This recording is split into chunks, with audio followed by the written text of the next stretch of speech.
चलिए बाबू, लोगों के फिर से ब्रेनजैम ऑनलाइन क्लासेज में आप सभी का स्वागत है। आज हम उन सभी बच्चों के लिए लेकर आए हैं जो मैथ से इंटरेस्ट रखते हैं, गणित विषय से गणित विषय जिनको पढ़ने में रोचक लगता है, अच्छा लगता है। उन सभी बच्चों के लिए एक अच्छी चीज लेकर आए हैं जिसे कहा जाता है रीढ़ का हड्डी। मैथ में जो संख्याएं हैं, सम संख्याएं, विषम संख्याएं, प्राकृतिक संख्याएं, पूर्ण संख्याएं, पूर्णांक संख्याएं, भाज्य संख्याएं, अभाज्य संख्याएं, बहुत सारी संख्याएं हैं। उन सभी संख्याओं को हम पढ़ेंगे और ये जितनी भी सारी संख्याएं हैं ये मैथ में कहीं न कहीं उपयोग में आती है। तो आज का ये हमारा लेक्चर एक वेरी वेरी इंपॉर्टेंट लेक्चर है उन सभी प्रतिभागियों के लिए, उन सभी बच्चों के लिए जो मैथ से इंटरेस्ट रखते हैं, क्योंकि मैथ एक अपने आप में एक रोचक चीजें हैं।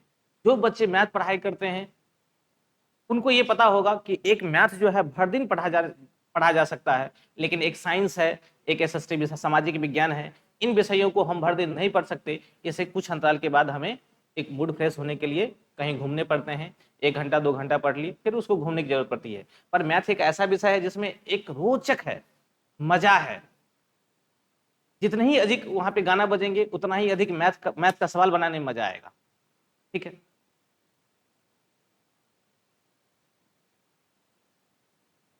तो ये आज का क्लास इतना इंपॉर्टेंट है, ये सभी बच्चों के लिए इंपॉर्टेंट है। अब मुख्य रूप से देखा जाए कि मुख्य धारा में वो बच्चे आते हैं जिन्हें जनरल कंपटीशन की तैयारी करनी है। चाहे अभी का जो दौर चल रहा है हमारे समाज में, बीपीएससी बिहार शिक्षक भर्ती, उसके लिए जो बीपीएससी जो एग्जाम कंडक्ट करते हैं शिक्षकों के लिए, उन बच्चों के लिए भी एक रामबाण है, बहुत ही ज्यादा उपयोगी है। तो हमारे शिक्षक की तैयारी कर रहे भाई एवं बहनों के लिए यह अत्यंत लाभदायक क्लासेज होगी। और जो बच्चे उच्च माध्यमिक कक्षाओं के लिए तैयारी कर रहे हैं, उनमें टीचर बनने के लिए जो तैयारी कर रहे हैं, उन बच्चों को मैं ये सूचित करना पसंद करूंगा कि उन भाइयों एवं बहनों के लिए जो ब्रेनजैम ऑनलाइन क्लासेज हैं, ये अल्टरनेट डे में आप लोगों के लिए मैथ का सीरीज अवेलेबल करवाया जाएगा, बहुत जल्दी अवेलेबल हो जाएगा आप लोगों के लिए। तो एक मैराथन रूप में जैसे वास्तविक संख्याएं हैं, उन सभी का जो 2-4 घंटा का जो मैराथन होगा, वास्तविक संख्या का होगा तो 2-4 घंटे के लिए 2-4 घंटा का मैराथन वो डाल दिया जाएगा। बहुपद है, बहुपद का मैराथन अपलोड कर दिया जाएगा आपके यूट्यूब चैनल ब्रेनजैम ऑनलाइन क्लासेज पर। असमांतर श्रेणी है उनका भी दे दिया जाएगा, त्रिभुज है, वृत्त है, जितने सारे चैप्टर्स हैं उन सभी का मैराथन करके आपको ब्रेनजैम ऑनलाइन क्लासेज पर वेबसाइट पर अपलोड कर दिया जाएगा। तो ये हमारा स्पेशल क्लास आज बीपीएससी बच्चों के लिए है और जनरल कंपटीशन की तैयारी कर रहे सभी प्रतिभागियों के लिए भी है, और हमारे बच्चे 9th-10th में जो भी पढ़ रहे हैं उनके लिए भी है, और 6 क्लास या 5 क्लास या 7th क्लास या 8 क्लास के बच्चों के लिए भी उपयोगी है। यानी कि आज का क्लास पूर्ण रूप से उपयोगी है। चलिए आइए हम मैथ में एक बेसिक चीज से स्टार्ट करते हैं। जो जैसे हमारे शरीर जो बनी हुई है, हमारे शरीर की सबसे छोटी इकाई जो होती है फंडामेंटल यूनिट, वो सेल होता है। ठीक उसी प्रकार से अगर हम लोग हिंदी पढ़ते हैं, हिंदी, तो हिंदी का जो सबसे छोटी इकाई फंडामेंटल जो यूनिट होती है वो क्या होता है?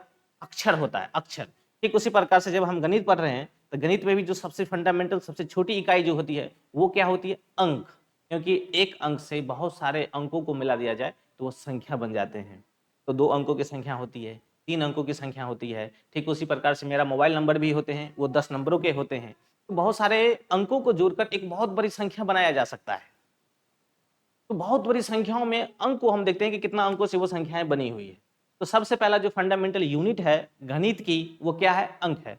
तो हम सबसे पहला जो है वो अंक के बारे में पढ़ने की कोशिश करते हैं।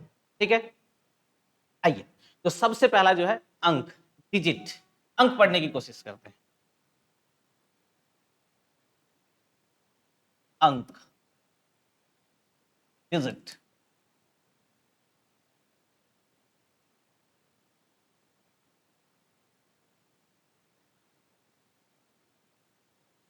चलिए मैं फिर से रिपीट कर दूं कि ये जो लेक्चर रिकॉर्ड किया जा रहा है ये उन सभी बच्चों के लिए है जो जनरल कंपटीशन की तैयारी कर रहे हैं, चाहे बीपीएससी की तैयारी कर रहे हैं। बीपीएससी में 1 to 5 वाले बच्चे के लिए भी है, 6 to 8 क्लास के लिए, 6 to 8 के टीचर के लिए जो तैयारी कर रहे हैं उन बच्चों के लिए भी है, जो 9th-10th की तैयारी कर रहे हैं, 9th-10th के लिए तैयारी कर रहे हैं उन बच्चों के लिए भी है, जो 10+2 में बहाली मतलब टीचर होने के लिए तैयारी कर रहे हैं उन बच्चों के लिए भी है। यानी कि मिला जुला कर ये क्लास जो है सभी बच्चों के लिए रिकॉर्ड किया जा रहा है। इसलिए आप इत्मीनान से देखें, और जिन बच्चों के लिए हमने कहा है 9th-10th वाले बच्चों के लिए जो कहा है वह अल्टरनेट डे में आप लोगों को मैराथन के रूप में दे दिया जाएगा। ठीक है, चलिए हम शुरुआत करते हैं अंक से। तो अंक, डिजिट, ये अंक किसे कहते हैं? हम लोग तो बहुत दिन पढ़े होंगे, ऐसा तो नहीं है कि नहीं पढ़ा होगा। ये बहुत छोटी छोटी चीजें हैं, छोटी छोटी चीजें हैं, पर ये छोटी छोटी चीजें एक बहुत बड़ी चीजों का नींव डालती है, बहुत बड़ी चीजों का निर्माण करती है। तो हम छोटे अंक को छोटी न मानकर इसे हम बहुत बड़ा मानते हैं, और अंक से चलकर हम काल्पनिक संख्या तक पहुंचेंगे। अब देखते हैं कि यहाँ से स्टार्ट करते हैं, जब अंक से स्टार्ट करते हैं काल्पनिक संख्या तक पहुंचते पहुंचते किन किन संख्या से मुलाकात होती है, मुलाकात करते जाएंगे, उन सभी संख्याओं को पढ़ते जाएंगे। चलिए, तो अंक क्या है? तो अंक एक सबसे छोटी है, यानी कि किसी चीज को अगर टुकड़ा करते जाएंगे, खंडन करते जाएंगे, खंडन टुकड़ा मतलब खंडन करते जाएंगे, टुकड़ा में विभाजित करते जाएंगे, विभाजित करते जाएंगे, एक ऐसा टुकड़ा बनेगा जिसको हम लोग विभाजित नहीं कर सकते। वो सबसे छोटी इकाई होती है, क्योंकि उसके बाद वो विभाजित तो हो ही नहीं सकता, इसीलिए वो सबसे छोटी इकाई है। तो अंक जो है, जो मैथमेटिक्स है, जो गणित है, वो उसकी सबसे छोटी इकाई है, यानी कि इसका भी खंडन नहीं किया जा सकता। यानी कि हम लोग ये कह सकते हैं कि ऐसी चीज, ऐसी जिसका खंड या टुकड़ा न किया जा सके, उसे क्या कहेंगे? अंक कहेंगे। आइए बाबू उसके लिख लेते हैं। मैं जो भी पढ़ाऊंगा, मैं जो भी बच्चों को पढ़ाऊंगा, मैं लिखूंगा बोर्ड पर। ऐसा नहीं है कि मैं पीपीटी तैयार करके आऊंगा तब यहाँ पे एक बार बोल देंगे आप लोगों क्लास रिकॉर्ड हो जाएगा, ऐसा नहीं है। मैं यहाँ पे जो भी हो बोलूंगा, सभी जितने भी चीजें का परिभाषा लिखेगी, सारे परिभाषा लिखेंगे, उसका एग्जाम्पल लिखेंगे, उनकी जो भी महत्वपूर्ण बातें होंगी वो सभी बातें को हम लिखेंगे। ऐसा नहीं है कि हम लिख के आएंगे पहले तब लोग आप लोगों को बताएंगे। इसमें क्या होती है कि यहाँ पे अगर हम बोलेंगे, लिखेंगे, तो आप लोगों को सबसे अधिक समझ में आएगी। ठीक है, तो थोड़ा समय लगाते हुए और उन चीजों को अच्छे से पढ़ने के लिए हमें लिखने की जरूरत है। ठीक है, तो अंक ऐसा जिसे खंड या टुकड़ा न किया जा सके, जिसे खंड या टुकड़ा, ये तो हम लोग लिखते हैं यहाँ पे। एक मिनट, क्या हो गया भाई?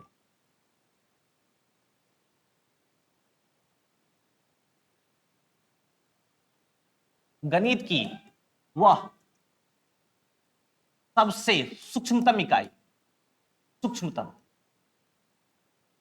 सबसे सूक्ष्मतम इकाई, सूक्ष्मतम इकाई जिसका खंड या टुकड़ा ना किया जा सके, ना किया जा सके, उसे अंक कहते हैं। क्या कहते हैं? उसे अंक कहते हैं। क्या आपको समझ में आई? क्योंकि गणित के बारे में पढ़ रहे हैं ना, गणित में पढ़ रहे हैं, इसलिए गणित की वह सबसे सूक्ष्मतम इकाई जिसका खंड या टुकड़ा न किया जा सके, उसे क्या कहते हैं? अंक कहते हैं।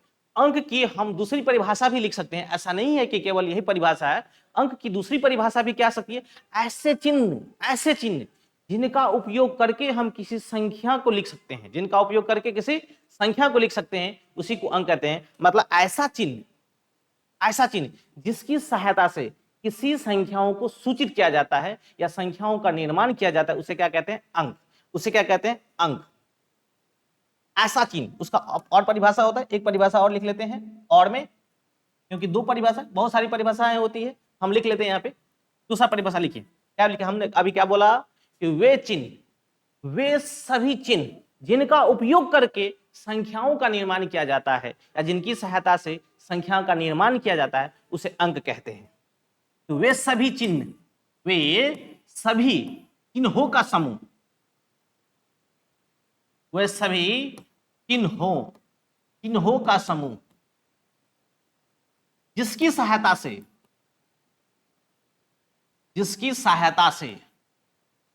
से संख्या का निर्माण किया जाता है। किसका निर्माण?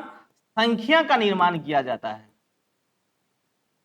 निर्माण किया जाता है, उसे अंक कहते हैं।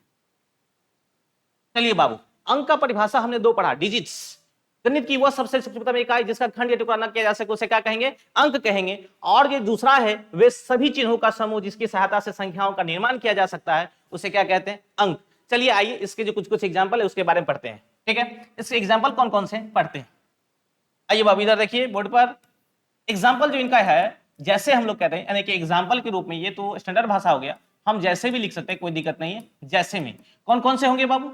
जीरो। कौन कौन से होंगे? जीरो। 1 2 3 4 5 6 7 8 9। एक अंकों से जितनी भी बड़ी संख्या है वो सभी क्या है?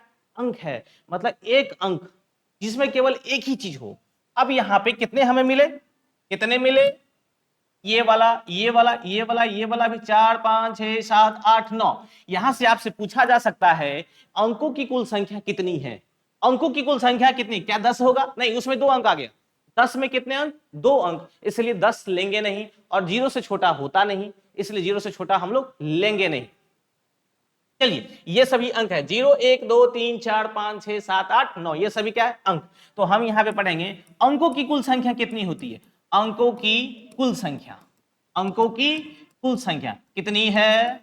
कितनी है? 10। 1 2 3 4 5 6 7 8 9 10। तो अंकों की कुल संख्या कितनी? 10। अब यहां पे आपसे पूछ सकता है कोई, आपसे पूछ सकता है कोई कि सबसे छोटी अंक कौन सी है? सबसे छोटी अंक कौन सी है? तो सबसे छोटी अंक हमारी कौन सी हो जाएगी? 0। सबसे छोटी अंक, सबसे छोटी अंक, सबसे छोटी अंक। तो सबसे छोटी अंक हमारा कौन है? 0। कौन है भाई? 0। चलिए इसको कलर से चेंज कर देते हैं। अच्छा खैर कोई बात नहीं।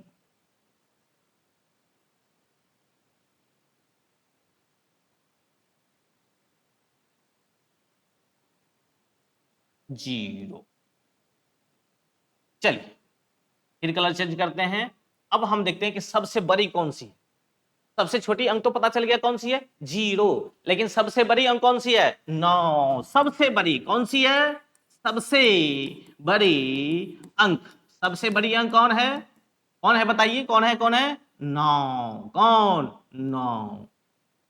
अगर हम जब प्रश्न पूछ रहे हैं, अगर आपको प्रश्न आती है तो फटाक से उसे कमेंट करें, कमेंट में लिख दें। और नहीं आती है उसे सोचने की प्रयास करें कि ऐसा क्या है जो हमें नहीं आता है। अगर आपको नहीं आता है इसका मतलब आपने पढ़ा नहीं है। अगर पढ़ा है हो सकता है कि आप उसे रिपीट न कर रहे हो, उसको उन बातों को भूल गए हों। जैसे मैं आपको बोर्ड पे लिखा रहा हूँ, आप ये लेक्चर देख रहे हैं, तो आप उसे लिखने की कोशिश कीजिए, क्योंकि देखा हुआ चीज़ अधिक देर तक याद नहीं रहती है। अगर आप उससे कॉपी पे उतार लेते हैं, चाहे उसे लिख लेते हैं, तो ये अधिक देर तक याद रह सकती है। ठीक है? तो आपको ये काम आएगा और ये बहुत ही उपयोगी है। बड़े-बड़े सवालों में छोटी-छोटी चीज़ें डाल दी जाती है, जिनके कारण आपको वो सवाल बनते नहीं हैं। तो ऐसा नहीं कि सवाल बड़े होते हैं, वो कंसेप्ट लगे होते हैं। जो कंसेप्ट आपको नहीं आएगा, वो सवाल आपसे नहीं बनेगा और उसी सवाल को आप कहेंगे ये सवाल बहुत बड़ा है। पर सवाल कोई बहुत बड़ा होता ही नहीं है, क्योंकि अगर आपको कंसेप्ट आता है वो सवाल आपसे बन जाता है। भारी से भारी भी सवाल है, लेकिन अगर आपसे बन जा रहा है तो वो सवाल सबसे हल्का है। अगर सबसे हल्का सवाल भी अगर आपसे नहीं बन पा रहा है तो वो सवाल क्या होगा? सबसे डिफिकल्ट, सबसे भारी सवाल होगा। तो सवाल बनने का मतलब ये नहीं है कि आपसे सवाल नहीं बन रहा है। वो उस सवाल में जो जो कंसेप्ट लगेगा वो कंसेप्ट आपको नहीं आ रहा है, इसलिए वो सवाल आपसे नहीं बन पा रहा है। चलिए, तो हम अंक पढ़ रहे थे, तो सबसे छोटी अंक हमारी कौन सी है? 0। मेरे साथ बोले, सबसे छोटी अंक कौन सी है? 0। सबसे बड़ी अंक क्या है? 9। तो चलिए अंक को तो हम लोग पढ़ लिए। अंक का परिभाषा 2 पढ़े थे। क्या? गणित की सबसे सूक्ष्मतम इकाई या सबसे छोटी इकाई को हमने क्या कहा था? अंक कहा था। वे सूक्ष्म इकाई जिसका खंड या टुकड़ा न किया जा सके उसे अंक कहे थे। और इसकी दूसरी परिभाषा पढ़े थे, ऐसा चिन्ह जिसकी सहायता से हम संख्याओं को लिख सकते हैं, जिसकी सहायता से हम लोग संख्याओं को लिख सकते हैं, उसे अंक कहे थे। तो सब अंकों की संख्या, कुल संख्या कितनी? 10। सबसे छोटी अंक 0 और सबसे बड़ी कितना है? 9। चलिए बाबू आगे पढ़ते हैं। तो अंक से क्या बनेगा? संख्या बनेगा। अंक से क्या बनेगा? संख्या। आइए संख्या के बारे में, हम लोग तो खूब संख्या संख्या संख्या गीत गाते रहते हैं, नहीं तो संख्या के बारे में आइए जानते हैं। संख्या को क्या कहते हैं? लास्ट में इंग्लिश में नंबर। क्या बोलते हैं?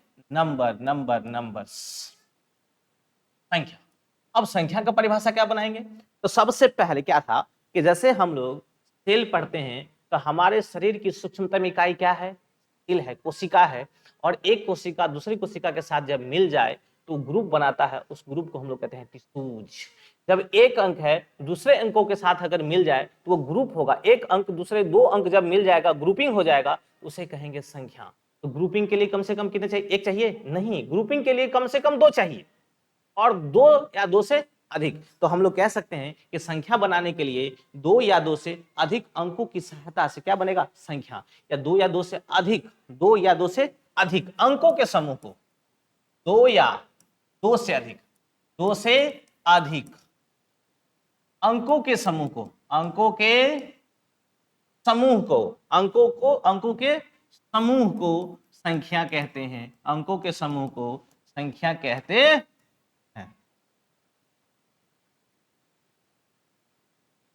अंक समूह को संख्या कहते हैं। अच्छा, कोई बात नहीं, यहाँ पे अलग अलग कलर हो गया था इसलिए उसको हम मिटा दिए थे, और कोई बात नहीं थी। दो या दो से अधिक।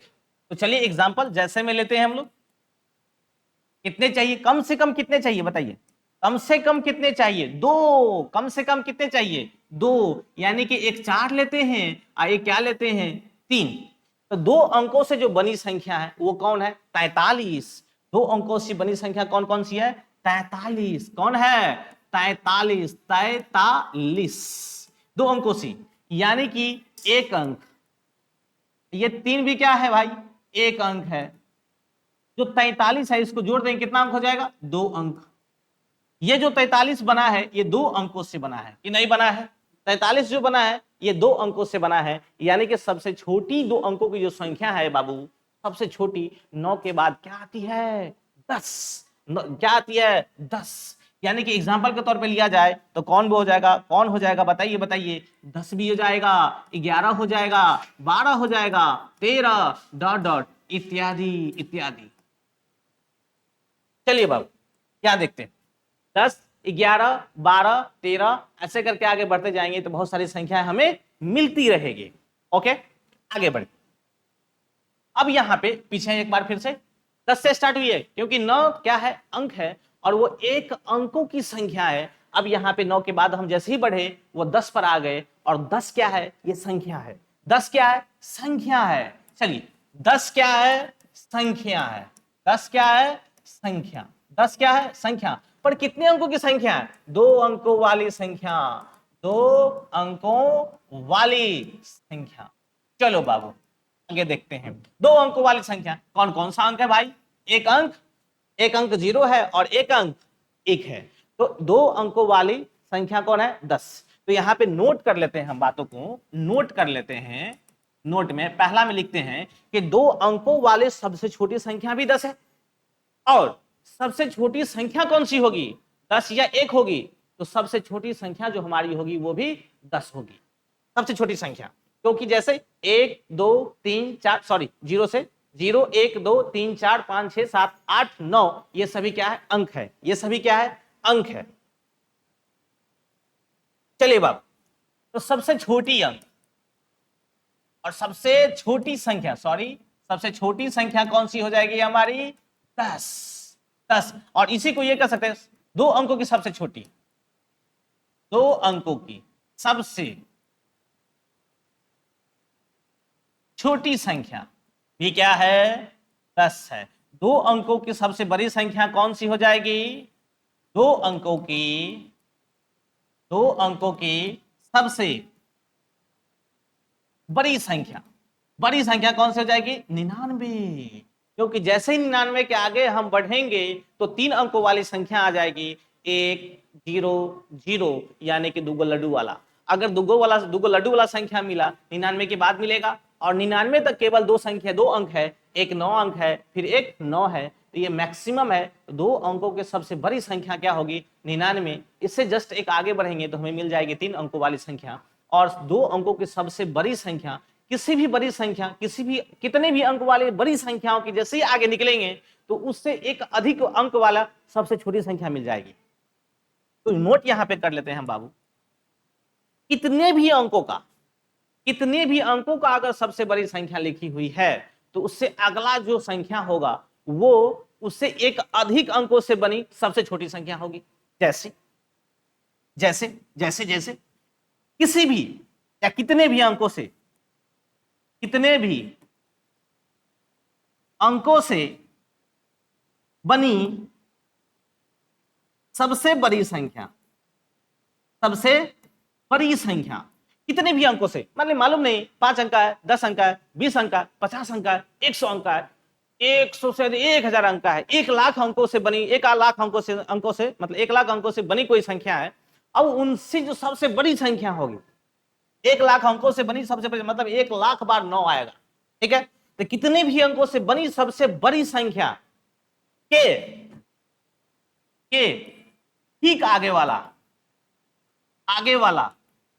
संख्या, उससे ठीक आगे वाला संख्या, उससे ठीक आगे वाला संख्या, उससे एक अधिक अंकों से बनी सबसे छोटी संख्या होगी। ठीक आगे वाला संख्या उससे एक अंक अधिक,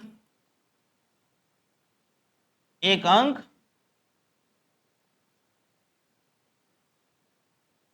अधिक वाला सबसे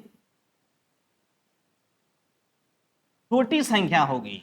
ये बात छोटी संख्या होगी, ये बात तो आपको भेजा में तो घुस ही नहीं रहा होगा, क्योंकि हम इस पे एग्जांपल बताएंगे और एग्जांपल से समझाने की कोशिश करेंगे। फिर भी समझ लेते हैं एक बात, ठीक है। यहाँ पे एक बार फिर से रिवीजन कर लेते हैं कि कोई कितने भी अंकों से बनी संख्या, मतलब कितने भी अंकों से कोई संख्या बनाना है, कितने भी अंकों से बनी संख्या सबसे बड़ी संख्या, मतलब कितने भी अंकों का सबसे बड़ी संख्या बनाना है, चाहे 4 अंक बनाए, चाहे 5 अंक बनाए, चाहे 7 अंक बनाए, चाहे 11 अंक बनाए, चाहे 12 अंक बनाए, उन अंकों से बनी जो संख्या होगी वो सबसे बड़ी होनी चाहिए। और उसके ठीक आगे वाला, उसके ठीक आगे वाला जो एक अंक अधिक होगा, वो जो बनने वाला जो संख्या होगा वो उतना अंकों का क्या होगा, सबसे छोटी संख्या। आगे देखते हैं भाई, आगे देखिए यहां पे एग्जांपल लेते हैं।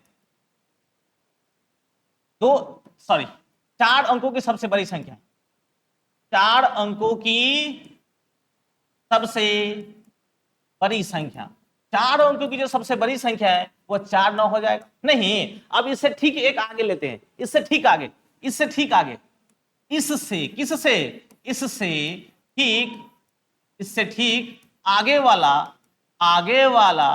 वाला संख्या, इससे ठीक आगे वाला जो संख्या होगा भाई वो क्या होगा, आगे वाला क्या होगा, ये 9,999 एक जोड़ देंगे तो 10,000 मिल जाएगा। क्या मिल जाएगा, 10,000 मिलेगा। हमको इस पे 10,000 पे ही फोकस करना है। और ये भाई यहां पे देखें, ये 10,000 मिला, क्या मिला, 10,000। ये 10,000 जो है ये सबसे छोटी संख्या है, पर कितने अंकों की, यहाँ पे 4 अंक है, 1 2 3 4, ये 4 अंकों की सबसे बड़ी संख्या है। और यहाँ पे 1 2 3 4 5, ये 5 अंकों की सबसे छोटी संख्या हो गई। ये क्या हो गई, 5 अंकों की सबसे छोटी संख्या, 5 अंकों की सबसे छोटी संख्या। हमने तो यही कहा था ना कि अगर 4 अंकों की सबसे, मतलब किसी भी अंकों से सबसे बड़ी संख्या है उससे ठीक आगे लेंगे तो उन अंकों से एक अधिक अंकों वाली जो संख्या होगा, उससे अधिक वाली संख्या, उस अधिक वाली संख्या जो होगी वो उतनी मतलब सॉरी उतने से कम अंकों वाली सबसे छोटी संख्या होगी। चलिए आगे देखते हैं, ये आपको समझ में आ गया। कोई एक और एग्जांपल लेते हैं, एक एग्जांपल और लीजिए, मेरे साथ बोलिए, एक एग्जांपल और लेते हैं। अब देखते हैं कि 7 अंकों से लेते हैं, कितने अंकों से, 7 अंकों से, कितने अंकों से, 7 अंकों वाली संख्या, 7 अंकों वाली 7 अंकों वाली सबसे बड़ी संख्या। देखो भाई 7 अंकों वाली सबसे बड़ी संख्या जो होगी उसके ठीक आगे वाला जो होगा 8 अंकों की सबसे छोटी संख्या होगी। मैंने क्या बोला, अगर 7 अंक, एक अंक पहले लेना है, 7 अंक वाली जो संख्या वो सबसे बड़ी संख्या है, तो 8 अंकों की उससे ठीक आगे वाला जो 8 अंकों से बनी संख्या होगी वो सबसे छोटी होगी। वो क्या होगी, सबसे छोटी। तो 7 अंकों से बनने वाली सबसे बड़ी संख्या कौन सा हो जाएगा, 7 को क्या 9, 7 को क्या 9, 3 3 6 7, 7 को 9 मिल गया। इससे ठीक आगे वाला संख्या कौन सा होगा, इससे ठीक आगे वाला संख्या, ठीक आगे वाला संख्या, इससे ठीक आगे वाला संख्या कौन हो जाएगा भाई, 7 को 9 है, एक जोड़ देंगे अगला मिल जाएगा, जैसे ही अगला मिलेगा तो क्या होगा, 7 है तो 7 को जीरो वाला संख्या मिलेगा, नहीं तो एक मिल जाएगा, यहाँ पे क्या मिलेगा भाई, एक मिलेगा, फिर काय को 7 को, काय को 7 को, तो 3 3 6 1 7। यहाँ पे बताइए कितना है, इकायदा है सैकड़ा हजार, 10 लाख, 10 लाख, 99 लाख 99,999। पर यहाँ पे देखें क्या है, क्या है यहाँ पे देखें, इकायदा है सैकड़ा हजार, 10 लाख, 10 लाख, करोड़, 1 करोड़, कितना, 1 करोड़, ये 99 लाख 99,99,999 है, जो 7 अंकों की सबसे बड़ी संख्या है। ठीक इससे एक आगे लेंगे तो कितना हो जाएगा, 1 करोड़, ये कितने अंक है, 8 अंक, तो 1 करोड़ जो है 8 अंकों की सबसे छोटी संख्या है। 1 करोड़ जो है कितना, 1 करोड़, 1 करोड़, 1 करोड़ में कितना, 1 करोड़ जो है कितने अंकों वाली संख्या है भाई, कितने अंकों वाली, 8 अंकों वाली, ये जो है 1 करोड़ 8 अंकों वाली, कितने अंकों वाली, 8 अंकों वाली, 8 अंकों वाली सबसे छोटी संख्या है, सबसे छोटी संख्या है। क्या आपको समझ में आ गया, तो 7 अंकों की सबसे बड़ी संख्या इतनी है, उसमें एक जोड़ देंगे तो 8 अंकों की सबसे छोटी संख्या बन जाएगी। तो हम तो पहले यही तो बोले थे, यही तो यहाँ लिखे हैं, हम क्या लिखे हैं, देखिए यहाँ पर हमने यही लिखा है कि कितने भी अंकों से बनी संख्या, कितने भी अंकों से अगर कोई बनी संख्या बनी है तो ठीक उससे अगला वाला जो संख्या होगा वो उस अंक से अधिक वाला, उस अंक से अधिक वाला, एक अधिक वाला, यहाँ पे लिखे हैं कितने अधिक वाला, एक अंक अधिक वाला जो सबसे छोटी संख्या हो जाएगी। यानी कि 7 अंकों सबसे बड़ी संख्या, वो 8 अंकों की सबसे, एक बढ़ा देंगे तो 8 अंकों की सबसे छोटी संख्या बन जाएगी। ठीक है, चलिए बाबू और फटक फटक हम आगे बढ़ते हैं। ये हो गया अंकों वाली संख्या, मिल गया हम लोग को, संख्या में भी कुछ कुछ पढ़ना है। चलिए, तो हम जान लिए थे कि सबसे छोटी संख्या कौन सी है, 10, सबसे छोटी 10, और सबसे बड़ी, फिर तो नोट में लिखिए, नोट में हाईलाइट कर देते हैं, नोट में सबसे बड़ी संख्या, ओहो सबसे बड़ी संख्या कौन सी होगी, सबसे बड़ी संख्या, बोल प्यारे, सबसे बड़ी संख्या कौन सी होगी, सबसे बड़ी संख्या, सबसे बड़ी संख्या को नहीं बताया जा सकता, नहीं बताया जा सकता है। क्या बता सकते थे, नहीं, क्योंकि ये संख्या महासंख्या बहुत, जितना जोड़ेंगे उतना, 100 अंकों से बनी संख्या, 1000 अंकों से बनी संख्या, 1 लाख अंकों से बनी संख्या, मन चाहे जितना चाहे हम अनंत तक जाते जाएंगे और कोई संख्या हमें अंत में मिलेगी नहीं। जितना आगे होते जाएगा उसमें एक एक जोड़ते जाएंगे, अगला अगला अगला अगला, खोते खोते खोते अनंत तक पहुंच जाएंगे। तो ये इसकी लिमिटेशन कुछ भी नहीं है, ये अनंत तक जाएगा, इसीलिए उसको हम लोग नहीं बता सकते हैं। तो सबसे छोटी संख्या हमारी कौन सी हुई, 10, और उससे कहते हैं 2 अंकों की सबसे छोटी संख्या भी। ठीक है, चलिए यहाँ पे एक कंफ्यूजन भी है कि एक अंक हम 1 1 0 1 2 3 4 5 6 7 8 9 को हम लोग अंक कहते हैं, तो हम किसको, उसको क्या संख्या कह सकते हैं, तो 4 को हम कह सकते हैं एक अंकों वाली संख्या। चलिए फिर से इसको कंफ्यूजन क्लियर कर लेते हैं। अगर कोई इसको बोलेगा 4 को क्या सर संख्या बोल सकते हैं, तो आप बिल्कुल संख्या बोल सकते हैं, हाँ संख्या बोल सकते हैं, पर ये जो संख्या है कौन सी संख्या है भाई, कौन सी संख्या है, एक अंक वाली संख्या, कौन सी संख्या, एक अंक वाली संख्या है भाई, एक अंक वाली संख्या। क्या आपकी क्लियरिटी क्लियर हुई कि नहीं हुई।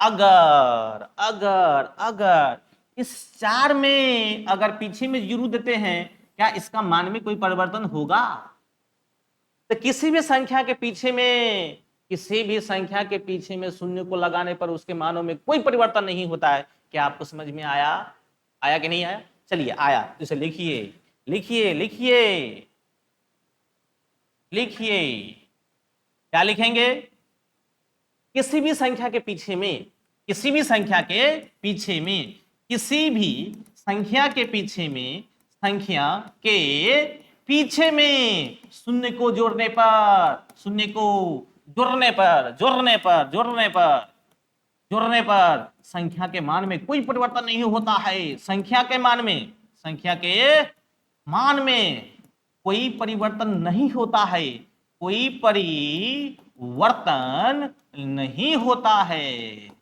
मेरे प्यारे बच्चों, अगर आप क्लास देख रहे हैं तो इन सभी चीजों को कॉपी पे लिखने की कोशिश करें, क्योंकि आप ये कहते होंगे कि हमें आती है। याद रखिए कि एक एक चीजें बातें आपको याद नहीं रहती है। रिवीजन करने के लिए हमें कॉपी की जरूरत होती है। ऐसा नहीं कि आप फिर से लेक्चर निकालिएगा फिर से रिपीट कर लीजिएगा। रिवीजन करने में क्या होता है, कम समय लगना चाहिए। अगर आप लेक्चर देखते हैं तो उसको आप 1 घंटा या 2 घंटा या 3 घंटा लग सकता है, लेकिन अगर आप रिवीजन करेंगे तो एक पन्ना में एक बार रिवीजन, फिर अगला पन्ना, फिर एक बार में पूरा रिवीजन, फिर अगला पन्ना उठाएंगे, फिर एक बार में रिवीजन। तो अगर लिखते हैं तो आप एक नजर दौड़ाएंगे तो पूरी चीजें आपको याद हो जाएगी, कंठस्थ भी हो जाएगी। ठीक है, तो उसे आप लिखने की कोशिश करें। ऐसा नहीं कि हमको आता है हम नहीं लिखेंगे। क्या आपको मेरी बात समझ में आई? क्या मेरी बात आपको समझ में आ रही है? किसी भी संख्या, कोई भी कुछ भी संख्या है, उसके पीछे अगर जीरो लगा दें, कुछ भी संख्या है उसके पीछे अगर जीरो लगा दें, उसके मान में कोई परिवर्तन नहीं होगा। लेकिन उस संख्या के अगर आगे में जीरो लगा दें तो कमेंट में बताएं क्या संख्या के मान में परिवर्तन होगा, यस या नो? क्या परिवर्तन होगा? बिल्कुल परिवर्तन होगा भाई, परिवर्तन होगा कि नहीं होगा? चलिए प्यारे, इधर देखिए। अगर अगर अगर अगर अगर संख्या के आगे, संख्या के आगे शून्य को जोड़ने पर संख्या के मान में परिवर्तन हो जाता है। जोड़ने पर संख्या के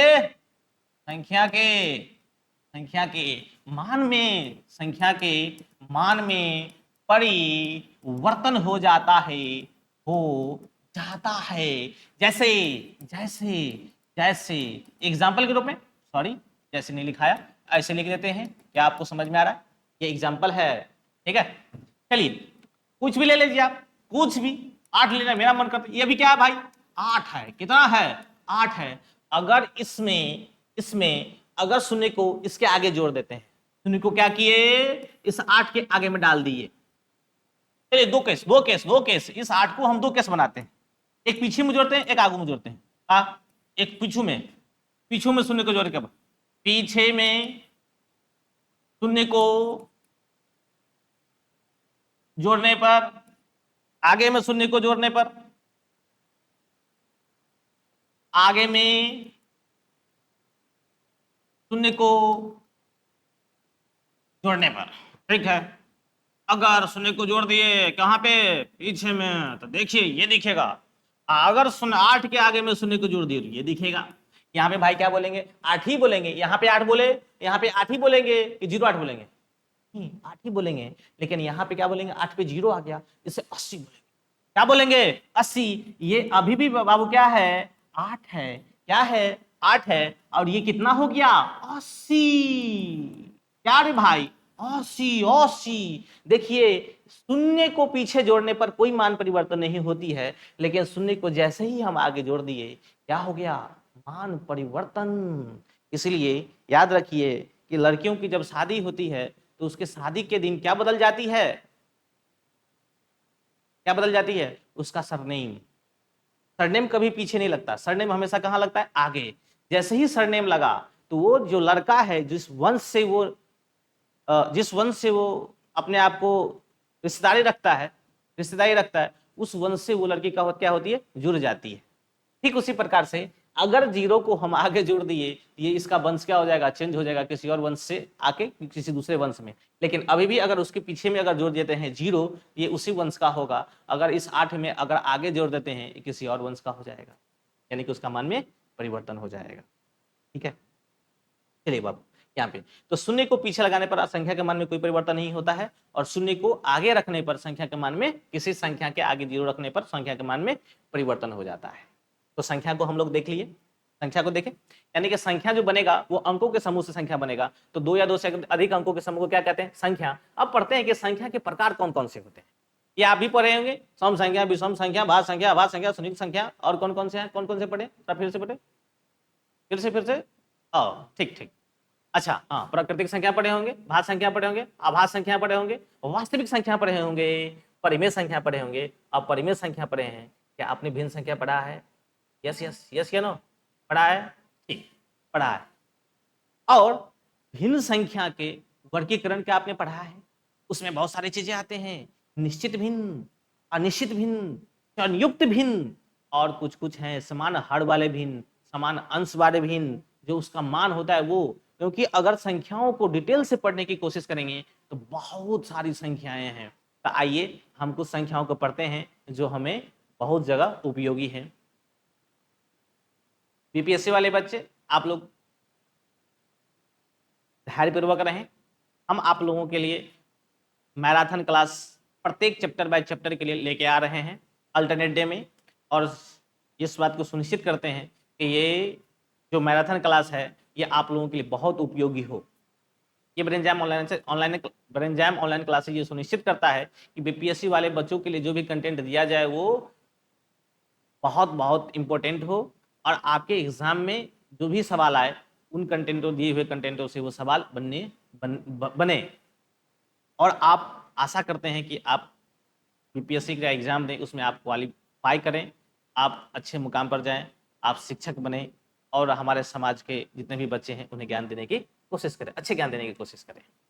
ठीक है, मैं भी एक शिक्षक ही हूँ, इसलिए आप सबको जो भी मेरे पास है उसे देने की कोशिश करता हूँ। आप भी अगर इस को पाए हैं तो इस ज्ञान को आप भी किसी को देने की कोशिश करें। जब आप उस जगह पर पहुंचेंगे तो आप देंगे ही, ऐसा मैं विश्वास रखता हूं, ऐसा मैं विश्वास करता हूं कि जहां पर आप पहुंचेंगे अच्छी नॉलेज देंगे। क्योंकि बीपीएससी एक ऐसा मंच है जहां से अच्छे बच्चों को वो क्वालिफाई करवाता है, और जब जो बच्चे स्कूल जाएंगे अच्छे बच्चे होंगे उनको पढ़ाने में भी मजा आएगा। वो अब दौर नहीं रहा है जो पहले था। ठीक है, आइए हम संख्या के प्रकार के बारे में पढ़ते हैं। संख्या के प्रकार क्या पढ़ते हैं? संख्या के प्रकार, संख्या के प्रकार, types of number, types of number. मेरा गाड़ी थोड़ा स्लो है पर ये फास्ट भी हो सकता है, इसलिए आप इसमें ना रहें, क्योंकि हम लोग बेसिक चीजें पढ़ रहे हैं इसीलिए आज थोड़ा स्लो है। जैसे जैसे हम आगे बढ़ते जाएंगे बेसिक चीजें खत्म होती जाएगी, हम आपको धुर्जान एक्सप्रेस की तरह लेते चलेंगे, बुलेट ट्रेन की तरह। ठीक है, तो संख्या के प्रकार क्या भाई? संख्या के प्रकार। तो संख्या कितने प्रकार के होते हैं? संख्या निम्न प्रकार के होते हैं। ये नहीं कह सकते एक प्रकार के, दो प्रकार के, तीन प्रकार के, चार प्रकार के, पांच प्रकार के, छह प्रकार के, सात प्रकार के। ये निम्न प्रकार के होते हैं। क्या होते हैं? निम्न प्रकार के। जो बाबू हमारा संख्या है, संख्या निम्न प्रकार के होते हैं। कितने प्रकार के? निम्न प्रकार के होते हैं। निम्न प्रकार के होते हैं, निम्न प्रकार के होते हैं, निम्न प्रकार के होते हैं। तो सबसे पहला हमारा क्या है? सबसे पहला हमारा क्या है? सबसे पहला हमारा, चलिए हर कोई पहले यही जानता है कि सम संख्या। तो चलिए हम भी लिख लेते हैं क्या? सम संख्या। क्या लिख लेते हैं भाई? सम संख्या। क्या लिख लेते हैं? सम संख्या। इसको इंग्लिश में क्या कहते हैं बताइए? क्या क्या? अच्छा अच्छा, हाँ बिल्कुल ठीक, इवन नंबर। क्या बोला? Even number. Okay okay okay, even number, बिल्कुल ठीक। चलिए दूसरा नंबर में क्या है? दूसरा नंबर में क्या है भाई? विषम संख्या। तो सम पढ़े तो विषम न पढ़ लेंगे, विषम संख्या। ये किस किसका क्या हो जाएगा? Odd number, O double D, odd number. चलिए बाबू अब इसके बाद क्या पढ़ेंगे? इसके बाद क्या पढ़ेंगे? सम पढ़ लिए, विषम पढ़ लिए, अब क्या पढ़ेंगे? क्या आपको पता है क्या पढ़ेंगे? आपको पता है? चलिए पढ़ते हैं। भाज्य संख्या। कौन सी संख्या भाई? भाज्य संख्या। कौन सी संख्या? भाज्य संख्या, भाज्य संख्या। Composite number, composite number. ओहो, देखिए भाई आप तो भाज्य संख्या पढ़ेंगे, लेकिन एग्जाम में ये भाज्य संख्या का जो अलग नाम होता है वो पूछ देगा। इसका नाम क्या होता है? यौगिक संख्या। इसका क्या होता है? संयुक्त संख्या। तो हम पढ़ेंगे, जब इसको आइडेंटिफाई करेंगे, ब्रीफली एक्सप्लेन करेंगे, तो भाज्य संख्या के कितने नाम हैं उन सभी नामों के बारे में हम लोग अवश्य चर्चा करेंगे। ठीक है, तो अभी हम उसके प्रकार पढ़ रहे हैं इसलिए उसको केवल नाम जान रहे हैं, लेकिन जब आएगा तो इसको छोड़ेंगे नहीं, इसको बड़ा ऑपरेशन करेंगे। ठीक है, चलिए 3 नंबर हो गया। 4 नंबर में, 4 नंबर, 4 नंबर अभाज्य संख्या। कौन सी संख्या भाई? अभाज्य संख्या। इसे कहते हैं प्राइम नंबर। ये तो आप लोग खूब पढ़े होंगे। नहीं मेरे प्यारे बच्चों, इधर देखिए, जितने भी चीज मैं लिखा रहा हूं उसे लिखने की कोशिश कीजिए। ठीक है, अभाज्य संख्या। तो अब तो ये सब तो पढ़ रहे हैं, और क्या पढ़ेंगे भाई? और क्या पढ़ेंगे? जुड़वा वाला कहां पढ़े हैं? जुड़वा वाला भी पढ़ेंगे। जुड़वा आभास संख्या, जुड़वा आभास संख्या, जुड़वा आभास संख्या, जुड़वा ट्विन प्राइम नंबर। अरे भाई जुड़वा जो एक साथ रहते हैं, एक साथ, दो एक साथ हो तो दो एक साथ हो तो ट्विन।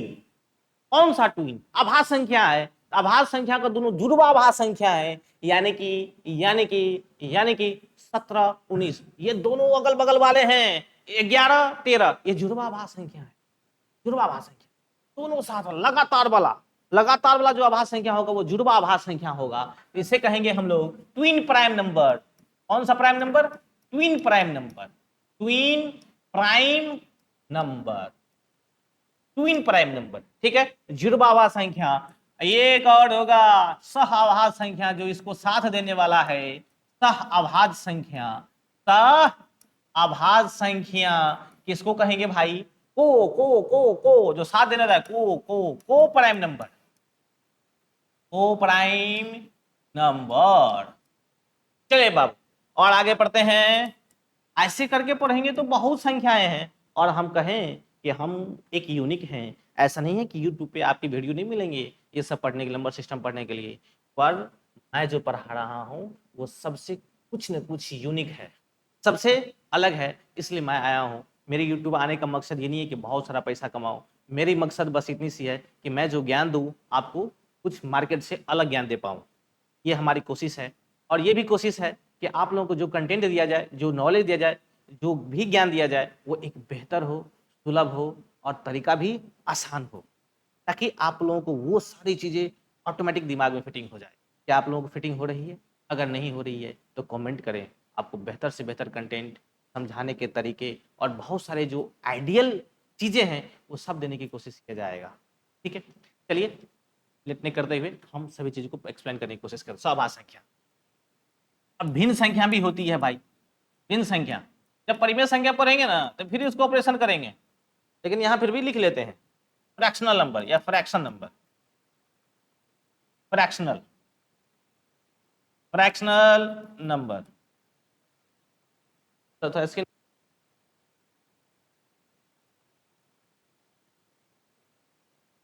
चलिए बाबू,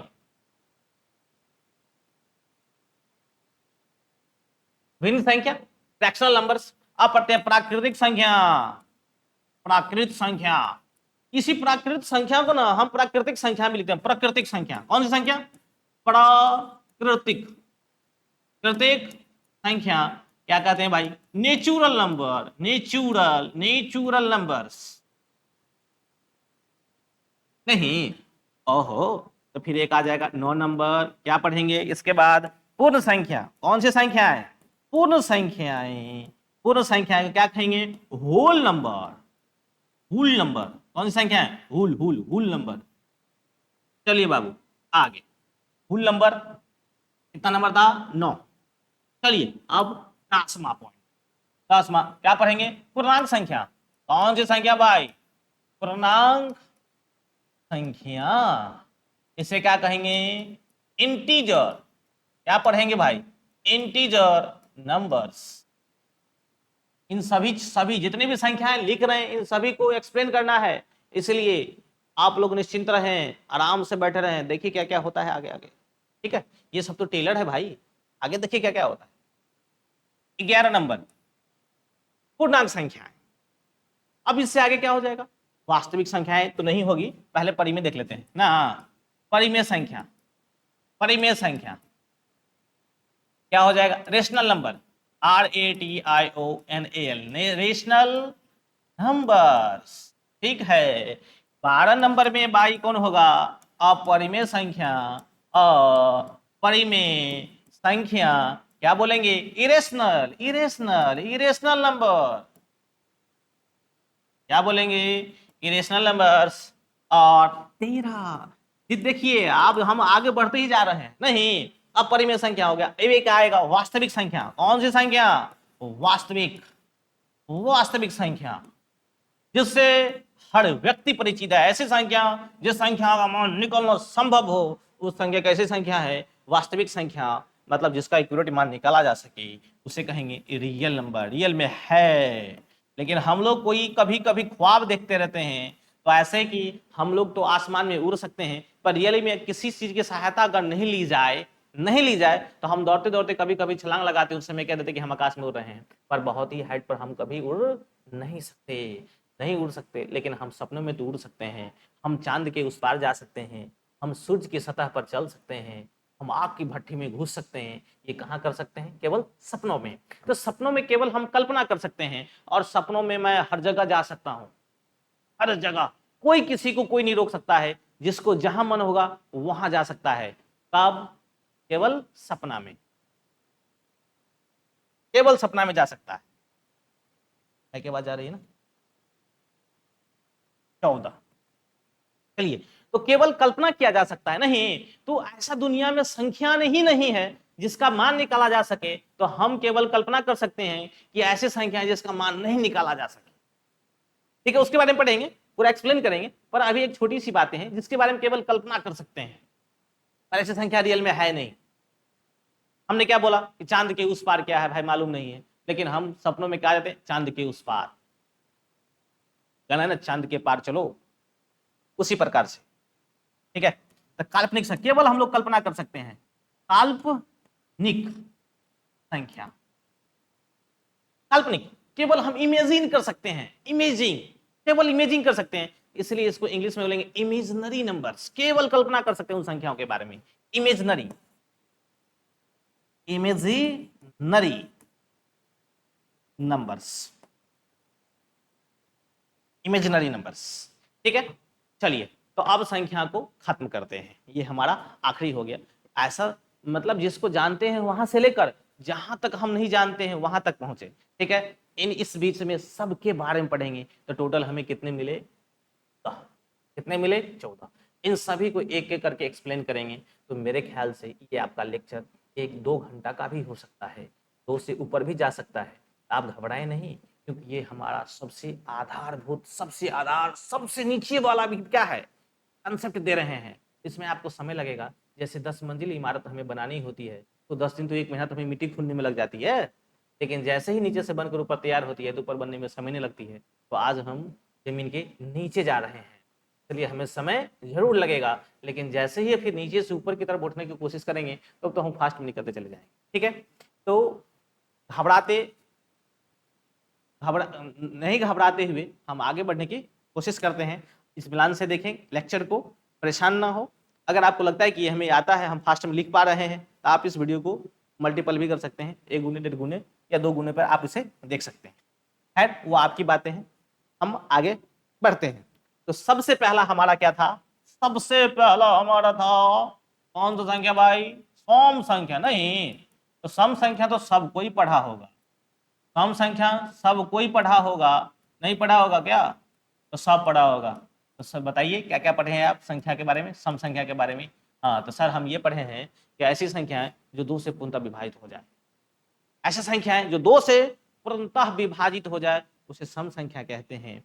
तो सम संख्या केवल एक ही परिभाषा आप पढ़े हैं ना? नहीं पढ़े? केवल एक ही परिभाषा पढ़े हैं। आप ये भी पढ़े होंगे, आप जब मैच्योर हो गए हैं तो आप ये भी पढ़े होंगे, जितने भी बीपीएससी वाले बच्चे हैं वो जरूर ये भी पढ़े होंगे कि वैसी संख्याएं जिसका इकाई अंक 0, 2, 4, 6 और 8 हो, वो सभी संख्याएं सम संख्याएं होती है। वो सभी संख्याएं, जिस संख्या का इकाई अंक 0, 2, 4, 6 और 8 हो, वो सभी संख्याएं सम संख्याएं होती है। ये भी एक परिभाषा है, ये भी परिभाषा है। मैं ये बताऊं, मैं क्या बताऊं? आपने कहा 2 से विभाज्य होगा, मैं ये नहीं बताऊंगा।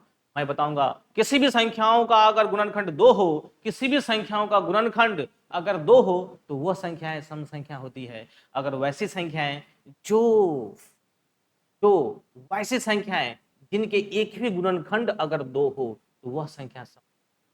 क्या आपको समझ में आया मेरी बात? तो इसलिए कहे कि मैं ऐसा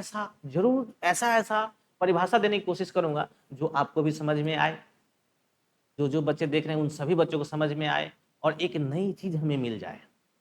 मेरे आने का बस उद्देश्य इतना है कि नया नया चीज डेवलप करना, कुछ यूनिक चीज को देना।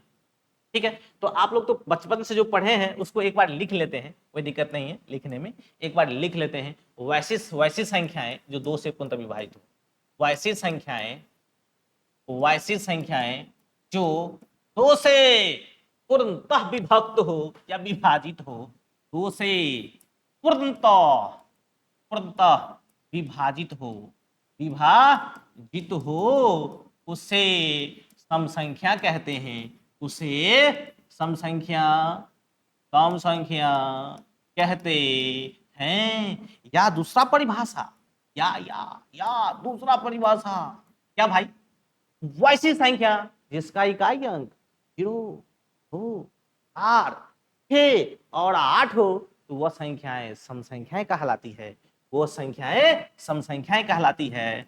ऐसी संख्याएं ऐसी संख्याएं ऐसी संख्याएं ऐसी संख्याएं जिनका जिनका इकाई अंक या 0, 2, 4, 6 और 8 हो तो वह संख्या सम संख्या कहलाती है, वह संख्या सम संख्या कहलाती है, सम संख्या कहलाती है। पर मैं एक नया चीज दे रहा हूं, एक नया चीज रहा हूं, किसी भी संख्या का एक गुणनखंड अगर 2 हो तो वह संख्या भी सम संख्या कहलाती है। एक नया चीज मिला कि नहीं मिला? ये तो दोनों चीजें हम जानते हैं, लेकिन एक चीज और देना है आपको जो हम आगे लिखेंगे, आगे क्या परिभाषा लिखेंगे? सम संख्या का ये परिभाषा है। क्या लिखेंगे? ऐसी संख्या जिनका उभयनिष्ठ गुणनखंड कितना हो? 2 हो। जिस संख्या का उभयनिष्ठ गुणनखंड 2 हो उस संख्या को क्या कहेंगे? संख्या कहेंगे। उस संख्या को क्या कहेंगे? सम संख्या। ऐसी जिस संख्या का उभयनिष्ठ गुणनखंड, जिस संख्या का उभयनिष्ठ, जिस संख्या का उभयनिष्ठ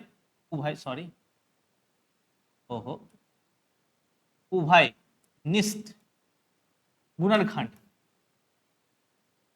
उभयनिष्ठ गुणनखंड कितना हो?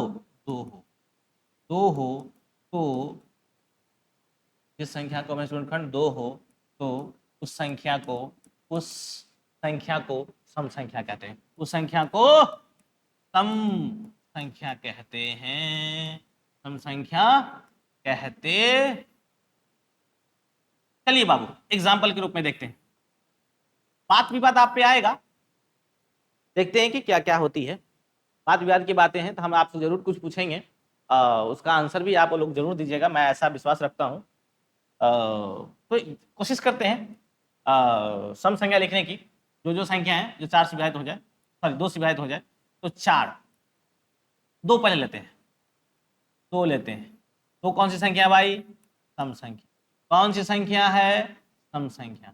चलिए तो सबसे सम संख्या बताने का सबसे पहला तरीका क्या था? ये सम संख्या है या नहीं? तो सम संख्या है या नहीं? सम संख्या है या नहीं? तो सम संख्या है या नहीं? हमने अभी क्या बताया? ये चीज बताया जो 2 से पूर्णतः विभाजित हो जाए। तो पहलू का तरीका देख लेते हैं। पहला तरीका हमने क्या पढ़ा? पहला तरीका हमने ये पढ़ा कि 2 से पूर्णतः विभाजित होना चाहिए, 2 को 2 से कटेंगे। पूर्णतः विभाजित होने का मतलब क्या है भाई? शेषफल कितना होना? 0। पूर्णतः विभाजित होने का मतलब क्या है? शेषफल 0 आना। क्या शेषफल 0 आया है? बिल्कुल, कट गया। 2 में से जो जाएगा 0, 2 में से 2 गया 0। तो याद रखिए जब कभी भी कहता है कि कोई संख्या 13 से पूर्णतः विभाजित है, इसका मतलब उस संख्या में 13 से जब भाग दिया जाए तो शेषफल कितना आना चाहिए? अगर 0 के अलावा कोई और शेषफल आया तो वह पूर्णतः विभाजित नहीं होगा। पूर्णतः विभाजित का मतलब ही है कि शेषफल क्या आना? 0 आना। Very good, very good, very good. मेरे साथ आप ऐसे ही रिपीट करते रहें, ठीक है? तो ये 2 से पूर्णतः विभाजित है, ठीक है। दूसरा कंडीशन क्या था भाई? दूसरा क्या था? दूसरा था कि इकाई अंक होनी चाहिए। तो इसमें केवल एक ही अंक है ना, इसमें केवल एक ही अंक है। इकाई अंक इसकी कितनी है? इकाई अंक कितनी है? 2 है। इकाई अंक 2 है तो ये क्या है? सम संख्या है, सम संख्या। इसका शेषफल कितना आ गया भाई? शेषफल कितना आ गया? 0। इसलिए ये कौन सी संख्या है? सम संख्या है। एक हमने परिभाषा दिया, अभी जस्ट दिया है, ऊपर में देखिए लिखिए, लिखा हुआ है, इसका एक उभयनिष्ठ गुणनखंड हो। एक उभयनिष्ठ कितना? एक दो उभयनिष्ठ गुणनखंड हो, इस दो का एक गुणनखंड होगा जो कौन होगा, दो। एक भी है, एक से विभाजित होगा, और किससे विभाजित होगा, दो। ये दो सभी संख्या में दो अगर उभयनिष्ठ गुणनखंड होगा, उन सभी संख्याओं में अगर दो उभयनिष्ठ गुणनखंड है तो वो सभी संख्याएं सम संख्याएं हैं। तो दो क्या है भाई, उभयनिष्ठ गुणनखंड है। क्या है, गुणन खंड है। कौन सा, उभयनिष्ठ गुणनखंड है। तो क्या है, उभयनिष्ठ गुणनखंड है। चलिए, उभयनिष्ठ गुणनखंड दो है, इसलिए कौन सी संख्या है भाई, सम संख्या। चलिए ठीक है, आगे बढ़ते हैं। तो दो सम संख्या हुआ, ठीक है। आपको एग्जांपल लीजिए। अरे भाई मोबाइल नंबर लिख लेते हैं क्या, मैं अपना मोबाइल नंबर लिखता हूँ, आप सब बताइए क्या वो सम संख्या ग्रुप में है कि विषम संख्या ग्रुप में है। अच्छा, उसमें बहुत सारी चीजें होंगे, देखते हैं ऑनलाइन क्लासेज का। क्या भाई, लिखिए।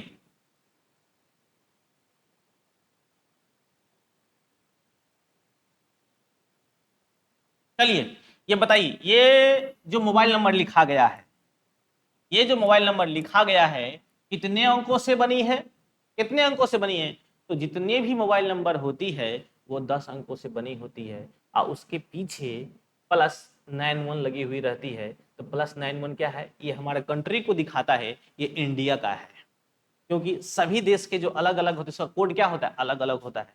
तो मेरे देश के जो मोबाइल नंबर के पीछे पहले जो लगा होगा वो +91 लगा रहेगा। इससे ये प्रदर्शित किया जाता है कि ये जो नंबर है, ये जो कोड है वो क्या है, भारत का है, इंडियन है। ठीक है, ये जो हमारा मोबाइल नंबर है ये कितने अंकों से बनी है, ये जो संख्या है 10 अंकों से बनी है। 10 अंकों से बनी संख्या, 10 अंकों से बनी संख्या। कितने अंकों से बनी है संख्या, 10 अंकों से। आपको ये बताना है ये सम है या विषम है, सम है या विषम है। तो अब इसमें से कह रहा है कि 2 से पूर्णतः विभाजित हो जाए, 2 से पूर्णतः विभाजित हो जाए। अगर भाई 2 से हम भाग देते रहेंगे ना तो सुबह से शाम हो जाएगा, नहीं अगर इसमें 2 से भाग देते चले जाएं तो सुबह से शाम हो जाएगा। बहुत बड़ा है ना, सुबह से शाम हो जाएगा। भाग पूर्णतः लगेगा कि नहीं लगेगा, शेष पर जीरो लेके आना तो ये बड़ा हो जाएगा। तो ऐसी वाली जो परिस्थिति होगी उसमें क्या करना है, क्या करना है, क्या करना है, इकाई अंक को केवल देखना है, ठीक ना, केवल क्या देखना है, इकाई अंक को देखना है। इकाई अंक कितना है, 6 है। हम कहते हैं कि जिस संख्या का इकाई अंक 0, 2, 4, 6 और 8 हो, तो यहाँ पे 6 मिला कि नहीं मिला, मिला।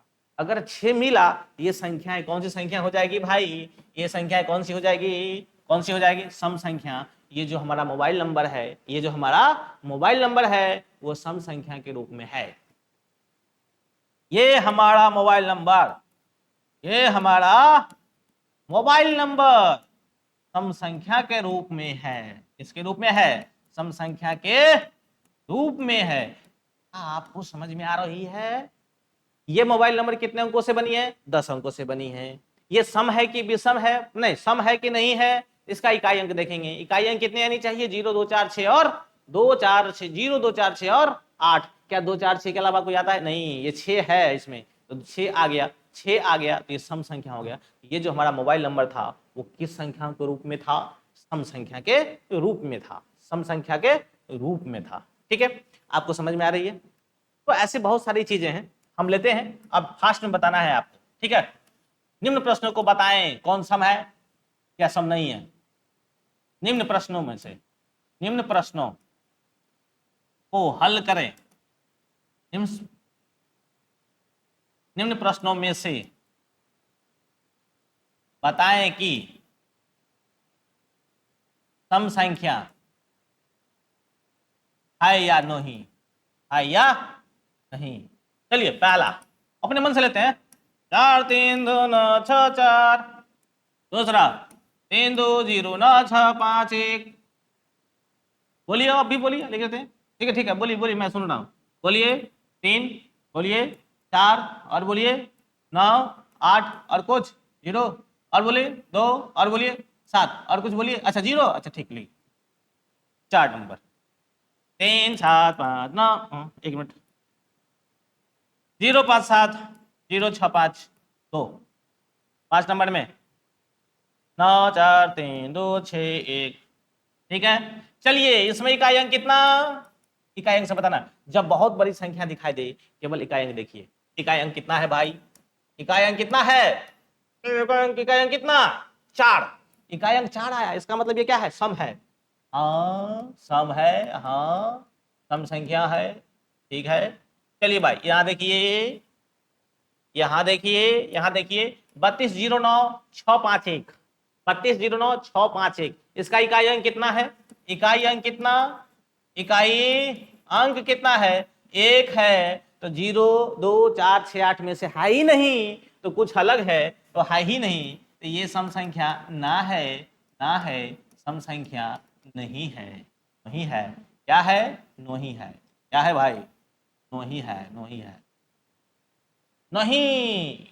ठीक है, इसका अंक, इकाई अंक बताइए, इसका इकाई अंक, इकाई का अंक कितना, 0। हाँ ये सम संख्या क्या है, इसका इकाई अंक बताइए चेला, बताइए, बताइए ना, कितना है, 2, ये इकाई अंक 2 है, तो हाँ सम संख्या है, सम संख्या है, इसका बताइए, इसका बताइए, फटाक से कौन रहे, हाँ या ना, हाँ या ना। इकाई अंक देखिए 1 है, तो 0 2 4 6 8 में से नहीं आता, इसलिए एक क्या है, एक आगे इकाई अंक, एक, एक, एक जो है सम संख्या में नहीं आता है, इसमें नहीं आता है, सम संख्या में नहीं आता है। इसका इकाई अंक क्या हुआ, इकाई अंक क्या हुआ, 1 हुआ, तो नहीं हो जाएगा, कौन नहीं, सम संख्या नहीं है, सम संख्या नहीं है। चलिए सम संख्या के बारे में हमने पढ़ लिया, अब चलते हैं विषम संख्या के बारे में, किसके बारे में, विषम के बारे में, दूसरा पॉइंट, कौन सा पॉइंट, दूसरा, कौन सा पॉइंट, दूसरा, विषम संख्या, ओहो ओहो ओहो ओहो, विषम संख्या आने से पहले, आने से पहले एक चीज और पढ़ लेते हैं, नोट में, नोट में, नोट में, नोट में,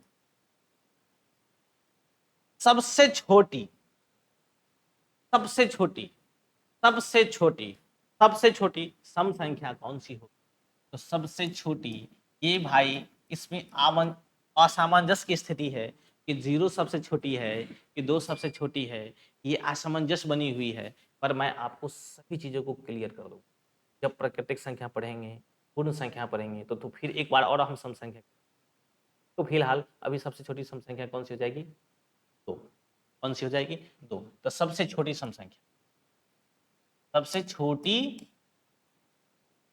सम संख्या, सबसे छोटी सम संख्या कितनी, सबसे बड़ी है, सबसे बड़ी, बड़ी सम संख्या क्या हो जाएगा, नहीं बताया जा सकता, नहीं बताया जा सकता है, तो सबसे बड़ी सम संख्या को नहीं बताया जा सकता है, क्योंकि सबसे बड़ी संख्या कौन सी होगी यही नहीं मालूम है, जब सबसे बड़ी संख्या कौन सी होगी यही नहीं मालूम है, फिर बड़ी कैसे बताएंगे, ठीक है। चलिए आगे, विषम संख्या, कौन सी संख्या, विषम संख्या, विषम संख्या को इंग्लिश में क्या कहते हैं भाई, ऑड नंबर, क्या कहते हैं, ऑड नंबर, क्या मैं थोड़ा फास्ट में चलूं, अब मैं फास्ट में चलता हूं, ठीक है। Odd number, odd number, odd number, आप तो पढ़े होंगे, वैसे संख्या है जो 2 से पूर्णतः विभाजित ना हो, पूर्णतः विभाजित ना हो, तो अभी हमने आपको समझाया था, पूर्णतः विभाजित का मतलब होता है कि का, अभी बोले हैं कि पूर्णतः विभाजित ना हो, का मतलब शेषफल 0 का न आना, पूर्णतः विभाजित में शेषफल का 0 आना, और पूर्णतः विभाजित नहीं हो तो शेषफल का 0 न आना, तो दिमाग में घुसा कि नहीं घुसा, यानी कि 0 नहीं आएगा, 0 के अलावा कोई और आएगा, 0 के अलावा कोई और आएगा। तो चलिए जो हम पहले पढ़े हैं उसी को पहले पढ़ते हैं, ठीक है। वैसी संख्या जो 2 से पूर्णतः विभाजित ना हो, वैसी संख्याएं, वैसी संख्याएं जो 2 से पूर्णतः विभाजित ना हो, वैसी संख्या जो 2 से पूर्णतः विभाजित ना हो, ना हो, ना हो, उसे विषम संख्या कहते हैं, विषम संख्या कहते हैं, उसे विषम संख्या, यहाँ पे कुछ देख लेते हैं। पूर्णतः विभाजित ना होने का मतलब क्या है? पूर्ण विभाजित होने का पूर्ण विभाजित, पूर्ण विभाजित पहले समझ लेते हैं। पूर्ण विभाजित, विभाजित, पूर्ण विभाजित, पूर्ण विभाजित का मतलब क्या? पूर्ण विभाजित का मतलब है शेषफल का क्या ना, जीरो, शेषफल का शून्य होना, शून्य ना, शून्य होना, अर्थात आर बराबर, अर्थात आर बराबर क्या, जीरो, जीरो। चलिए घर में बंद करते, भाग ना जाए कहीं। एक और मतलब है पूर्णतः विभाजित, दूसरी बातें क्या है? पूर्णतः विभाजित ना होना, पूर्णतः विभाजित, विभाजित ना होना, पूर्णतः विभाजित ना होना, शेषफल का कुछ न कुछ, शेषफल का कुछ होना। क्या होना? शेषफल का कुछ होना, यानी कि शेषफल होना, शेषफल होना, यानी कि R not equal to zero. क्या होगा मालूम नहीं, लेकिन जीरो के बराबर नहीं होगा, ये तो पता चल गया।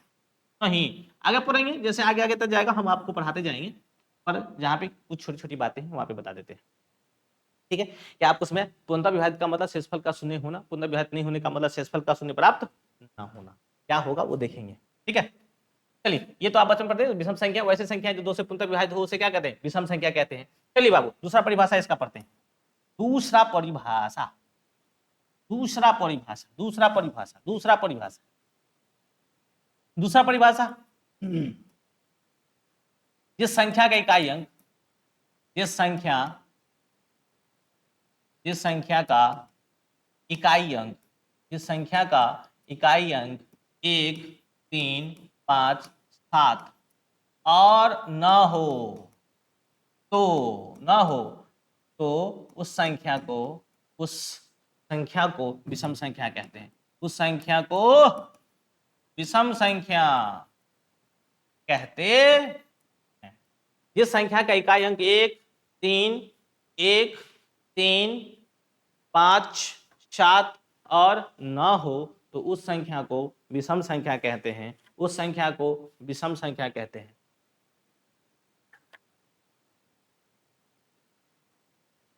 चलिए उस संख्या को विषम संख्या कहते हैं।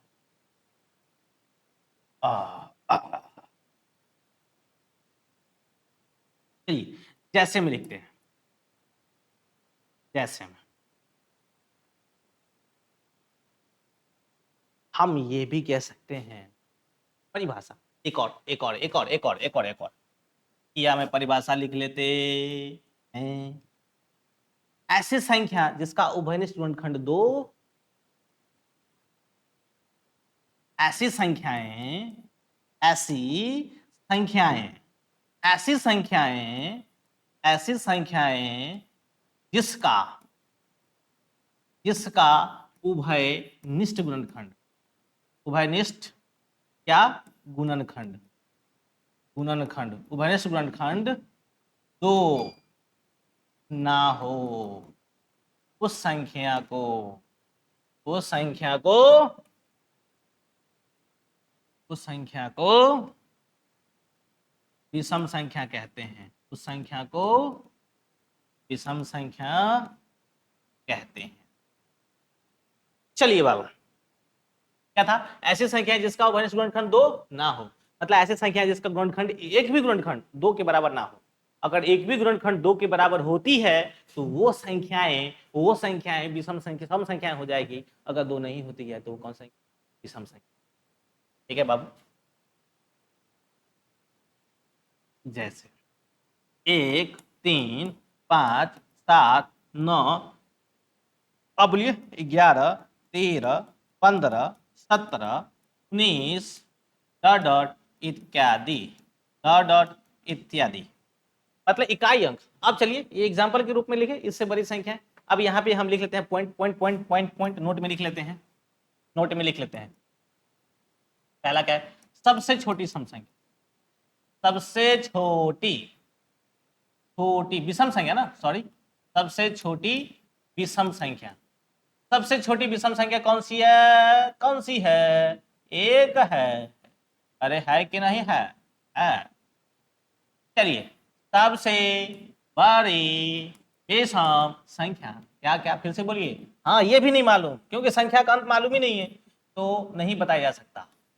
नहीं, नहीं बताया जा सकता है। चलिए, दो चीजें हमें मालूम हो गई। सबसे छोटी विषम संख्या मालूम है कितनी? एक। सबसे बड़ी विषम संख्याएं नहीं बताया जा सकता। चलिए, विषम संख्याओं को कुछ प्रश्नों को देते हैं। निम्न प्रश्नों में से बताएं कि सम है या विषम। निम्न प्रश्नों में बताएं कि सम है या विषम संख्या। विषम संख्या पहला क्या? 4 3 0। दूसरा 9 5 4 3 7। तीसरा 3 2 6 7 9 4। चलिए, आप अपना मोबाइल नंबर बताइए। चलिए बच्चे, अपना नंबर बताइए। लेता हूं, पता नहीं किसका नंबर होगा, मुझे मालूम नहीं, पर मैं लिखे जा रहा हूं। कितना नंबर का मोबाइल नंबर हुआ? 3 3 6 3। एक और लगा देते हैं। चलिए, किसी और बंदे का मैं ATM नंबर ले लेता हूँ। 2 9 4 5 0 0 6 9 2 7। सॉरी, 1 2 3 4 5 6 7 8 9 10 11 12। ठीक है, ATM नंबर लेना ना, 16 नंबर का। 12 9 4 6 3। चलिए, कुछ और लेते हैं। हाँ, चलिए, आपका जो इस बार एग्जाम दिए हैं 10th वाले बच्चे, उनका रोल नंबर ले लेते हैं। 6 3 0 0 0 0 1 2 3। मालूम नहीं ये सही है कि नहीं है। चलिए, एक एक करके सॉल्व करते हैं। कौन है सम संख्या, कौन है विषम। चलिए, तो हमको सम और विषम पकड़ने के लिए केवल एक ही चीज का पता होना जरूरी है। इकाई अंक पर क्या है? इकाई अंक पर क्या है? इसका इकाई अंक बताइए रे, क्या है? 0। इकाई अंक 0 हुआ। इकाई अंक अगर 0 हुआ तो कौन सी संख्या? सम। इसका इकाई अंक कितना? 7। जिस संख्या की इकाई अंक 1 2 1 3 5 7 9 न हो, वो विषम संख्या। तो 7 आ गया, कौन सी हो जाएगी? विषम। 2 से भागने देना है। अब वो जमाना नहीं है, अब सुपर फास्ट का जमाना है। आप 2 से भाग देते रहे, तब तक वो आदमी कहां कहां तक पहुंच जाएगा। चलिए, यहाँ पे कितना है? 4 है, तो सम। ठीक है, चलिए आगे आगे आगे। यहाँ पे बताइए, इकाई अंक क्या है? 0, तो ये हुआ सम। ये इकाई अंक 3, तो कौन सा हो जाएगा बताइए फटाक से। विषम। जब तक आप सोच रहे तब तक हम लिख दे रहे हैं। अब बताइए, ये भी विषम, क्योंकि 3 है। नहीं, इकाई अंक सम और विषम बताना है तो इकाई अंक केवल बताना है। ठीक, तो हम विषम संख्या को भी खत्म कर दिए। हम पढ़ लिए, विषम पढ़ लिए ना। अब चलिए चलते हैं अभाज्य संख्या, तीसरा पे। किस पे? तीसरा, अभाज्य संख्या। कौन सी संख्या भाई? अभाज्य संख्या। आप तो इसके बारे में पूरे खबरदार होंगे, जानते होंगे अभाज्य संख्या को। अभाज्य संख्या, oh my God, prime number ना। प्राइम नंबर, प्राइम नंबर, अभाज्य संख्या। अभाज्य संख्या का परिभाषा आप जानते हैं? हाँ सर, जानते हैं। अगर जानते हैं तो बताइए, अभाज्य संख्या का परिभाषा क्या होता है? अभाज्य संख्या का परिभाषा क्या होता है? बताइए बताइए। चलिए, आप तो ये जानते होंगे, वैसी संख्याएं, वैसी संख्याएं, वैसी संख्याएं जो एक और अपने आप वाले संख्या के अलावा किसी और संख्या से विभाजित ना हो, उसे अभाज्य संख्या कहते हैं। ये तो आप जानते होंगे, मतलब एक से विभाजित हो और अपने आप से विभाजित हो ना। चलिए, तो और क्या आप परिभाषा जानते हैं? और क्या जानते हैं? और कोई परिभाषा आप जानते हैं अभाज्य संख्या के बारे में?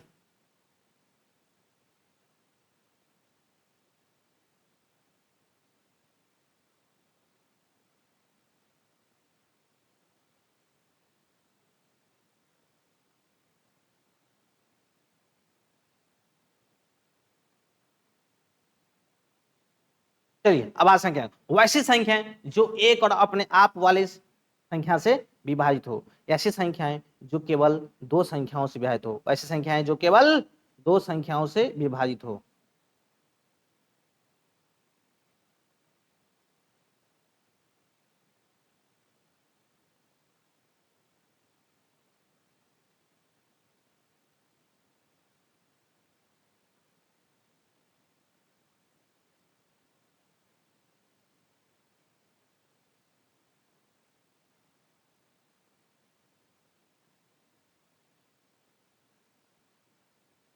चलिए अब आ संख्या, वैश्विक संख्या से लिखिए तो मेरे साथ, वैश्विक संख्याएं जो एक और अपने आप वाले संख्या से विभाजित हो, अपने आप वाली संख्या से विभाजित हो, उसे उसे उसे अभाज्य संख्या कहते हैं, अभाज्य संख्या कहते हैं। यानी कि एक और अपने आप, यानी कि एक और परिभाषा, एक और, आइए आइए नीचे में देखिए, आइए ना, यहां देखिए ना, चलिए यहां देखिए, वैसी संख्या है जो केवल दो संख्याओं से विभाजित, एक अपने आप, एक अपने आप, वैसी संख्या, वैसी संख्या, वैसी संख्या जो केवल केवल दो संख्याओं से विभाजित हो, दो संख्याओं से विभाजित हो, दो संख्याओं से विभाजित हो, उससे उसे उसे अभाज्य संख्या कहते हैं। क्या कहते हैं? अभाज्य संख्या कहते हैं। क्या कहते हैं? अभाज्य संख्या। चलिए एक और परिभाषा जानते हैं, क्या दिक्कत है भाई, एक और परिभाषा देखते हैं कितना परिभाषा आता है ना, जितना आएगा सब पढ़ लेंगे। ऐसे संख्याएं जिनके कितने गुणनखंड हो, दो, एक और अपने आप। वैसी संख्या जिनके केवल दो गुणनखंड हो, वैसे संख्या जिनके जिनके केवल दो गुणनखंड हो, दो गुणनखंड हो, उसे अभाज्य संख्या कहते हैं। अभाज्य संख्या कहते हैं, अभाज्य संख्या कहते हैं। आपको नया चीज मिल रहा है कि नहीं मिल रहा है बच्चों? वो मेरे प्यारे, क्या आपको नया चीज मिल रहा है कि नहीं मिल रहा है? अगर मिल रहा है तो अगर ये वीडियो अच्छी लग रही है तो आप इसे जरूर फॉरवर्ड करें, और जिन बच्चों के ये उपयोगी है उन बच्चों तक जरूर पहुंचाने का कोशिश करें, प्रयास करें, ताकि आपको अच्छी चीज़ें मिल पा रही है तो उन बच्चों के पास पहुंचा दीजिए जिन बच्चों को अच्छी चीज़ें नहीं मिल पा रही। ठीक है, चलिए आप लोगों का साथ मिलेगा तो हम बहुत दूर तक पहुंच जाएंगे, और मैं आशा रखता हूं कि आप लोगों का साथ हमें मिलेगा और जरूर मिलेगा। ठीक है, कहावत है, समय मेहरबान तो गधा पहलवान, ऊपर वाले मेहरबान तो गधा भी पहलवान। अगर जिन बंदों पर ऊपर वाले की कृपा होती है, हाथ होती है, आशीर्वाद होती है, वो बच्चे ना कुछ करते हुए बहुत बड़ी चीज को पा जाते हैं। और कोई बच्चे बैड लकी होते हैं, कोई बच्चे होते हैं जो बैड लकी होते हैं, वो बच्चे क्या करते हैं, बहुत कुछ पा सकते हैं वो, लेकिन कुछ अभाग्य की वजह से, दुर्भाग्य की वजह से बहुत कुछ नहीं पा पाते हैं। चलिए ठीक है, हम नए टॉपिक पे आते हैं। देर हुआ सर, 1 घंटा 18 मिनट। चलिए बाबू, अभाज्य संख्या को हमने देखा, तो वैसी संख्या जो एक और अपने आप वाली संख्या के अलावा किसी और संख्या से विभाजित ना हो, यानी कि एक और अपने आप से विभाजित हो, उसे अभाज्य संख्या कहते हैं। वैसी संख्या जिनके केवल दो गुणनखंड, उसे अभाज्य संख्या कहते हैं। वैसी संख्या जो केवल दो संख्याओं से विभाजित हो, उसे अभाज्य संख्या कहते हैं। एग्जाम्पल तो लिए नहीं थे, क्या लिए थे? नहीं लिए थे। आइए एग्जाम्पल लेते हैं। एग्जाम्पल आपको बताना है, एक एक के कितने गुणनखंड भाई? एक तो केवल एक से कटेगा, यहाँ गुणनखंड कितने, कितने गुणनखंड? एक गुणनखंड। कई गुणनखंड हुआ भाई? एक गुणनखंड। कई गुणनखंड? एक गुणनखंड। अब चलिए दो पे चलते हैं। किस पे? दो पे। इन दो के पास भाई कितने गुणनखंड है बताइए? दो के पास एक से तो विभाजित है ही, और ये किससे? दो से भी है। कितने गुणनखंड? दो गुणनखंड। कितने गुणनखंड हुए? दो गुणनखंड हुए। मतलब ये जो है दो, ये जो दो है, दो गुणनखंड हुआ कि नहीं हुआ? दो गुणनखंड हुआ कि नहीं हुआ? इसका मतलब ये जो दो है, ये कौन सी संख्या है? अभाज्य संख्या। मतलब केवल दो गुणनखंड हो जाए, दो से अधिक नहीं होनी चाहिए, केवल कितनी? दो। चलिए बाबू आगे आगे आगे आगे आगे। तीन, 3 में कितना 1, और 2 से कटेगा क्या, नहीं, तो 3 से तो कटेगा। कितने गुणनखंड, 2 गुणनखंड। कितने गुणनखंड, 2 गुणनखंड। कितने गुणनखंड, 2। ये 2 गुणनखंड है, इसलिए 3 भी कौन सी संख्या है भाई, अभाज्य। अगला अगला अगला अगला अगला अगला, आप बोलेगा सर यहाँ तक ले रहे हैं तो अगला लीजिए ना। तो चलिए बाबू, इसका गुणनखंड क्या है, 1 है कि नहीं, 1 से कटेगा। क्या ये 2 से कटेगा, बिल्कुल कटेगा 2 से। क्या ये 3 से कटेगा, नहीं। 4 से बिल्कुल कटेगा। यहाँ पे कितने गुणनखंड, 3। कितने गुणनखंड हुए भाई, 3। 3 गुणनखंड, इसलिए ये अभाज्य संख्या है या नहीं है, क्या क्या अभाज्य संख्या है। अरे भाई अभाज्य संख्या नहीं है, क्या है, नहीं है। क्यों नहीं है, ये इसके 3 गुणनखंड है। अभी जस्ट हमने पढ़ा है परिभाषा में, जिनके केवल कितने गुणनखंड हो, तो कितने गुणनखंड हो, तो ओहो हो, क्या ऊपर वाला आपको जो दिख रहा है ये जो है, क्या ये अभाज्य संख्या है, अभाज्य संख्या। अरे भाई एक नहीं, 2 होने चाहिए, 2 से कम नहीं और 2 से अधिक नहीं। तो गुणनखंड जो होगा, केवल गुणनखंडों की संख्या कितनी होनी चाहिए, 2 होनी चाहिए। ये भी अभाज्य संख्या नहीं है, यानी कि अभाज्य संख्या 2 होगी, 3 होगी, 5 होगी या 6 होगी, 6 बताइए बताइए, 6 होगी क्या, क्या 6 होगी। 1 से विभाजित है, 2 से भी है, 3 से भी है और 6 से भी है। इसके कितने गुणनखंड, 1 2 3 4 गुणनखंड। कितने गुणनखंड हुए भाई, 4 गुणनखंड, नहीं खंड खंड खंड। कितने गुणनखंड, 4 गुणनखंड हुआ, 4 गुणनखंड। इसलिए ये अभाज्य संख्याएं, अभाज्य संख्या क्या है कि नहीं है, नहीं है। इसलिए 6 अभाज्य संख्याएं नहीं है। अभाज्य संख्या जो एग्जाम्पल में होगा, आइए हम लिखते हैं अभाज्य संख्या जो गुणनफल में होगा, आइए लिखते हैं अभाज्य संख्या जो होगा, लिखते हैं। आइए लिखते हैं एग्जाम्पल। कौन कौन सा होगा, कौन कौन सा होगा, तो सबसे पहला एक तो होगा नहीं, 2 3 5 7 9 होगा क्या, नहीं, क्योंकि वो 1 से कटेगा, 3 से कटेगा और 9 सभी कटेगा। कितने गुणनखंड हुए, 3। अगर किसी के 2 से अधिक गुणनखंड हुए तो वो अभाज्य संख्या नहीं होते हैं, वे अभाज्य संख्या नहीं होते हैं। तो 11 13 17 19 23 डॉट डॉट इत्यादि। ठीक है, चलिए अभाज्य संख्या तो आप पढ़ लिए, तो सबसे अब यहाँ पे नोट में लिखते हैं, नहीं नोट में लिख के आपको सवाल देंगे, वो आप बनाने की कोशिश करेंगे, ठीक है। तो सबसे छोटी अभाज्य संख्या, सबसे छोटी अभाज्य संख्या कौन सी हो जाएगी, 2। सबसे छोटी अभाज्य संख्या, सबसे छोटी अभाज्य संख्या, अभाज्य संख्या कितनी, 2। और ये 2 सबसे छोटी समअभाज्य संख्या भी यही है, ये भी लिख सकते हैं। सबसे 2 नंबर में सबसे छोटी कौन सी समअभाज्य संख्या, कितनी, 2।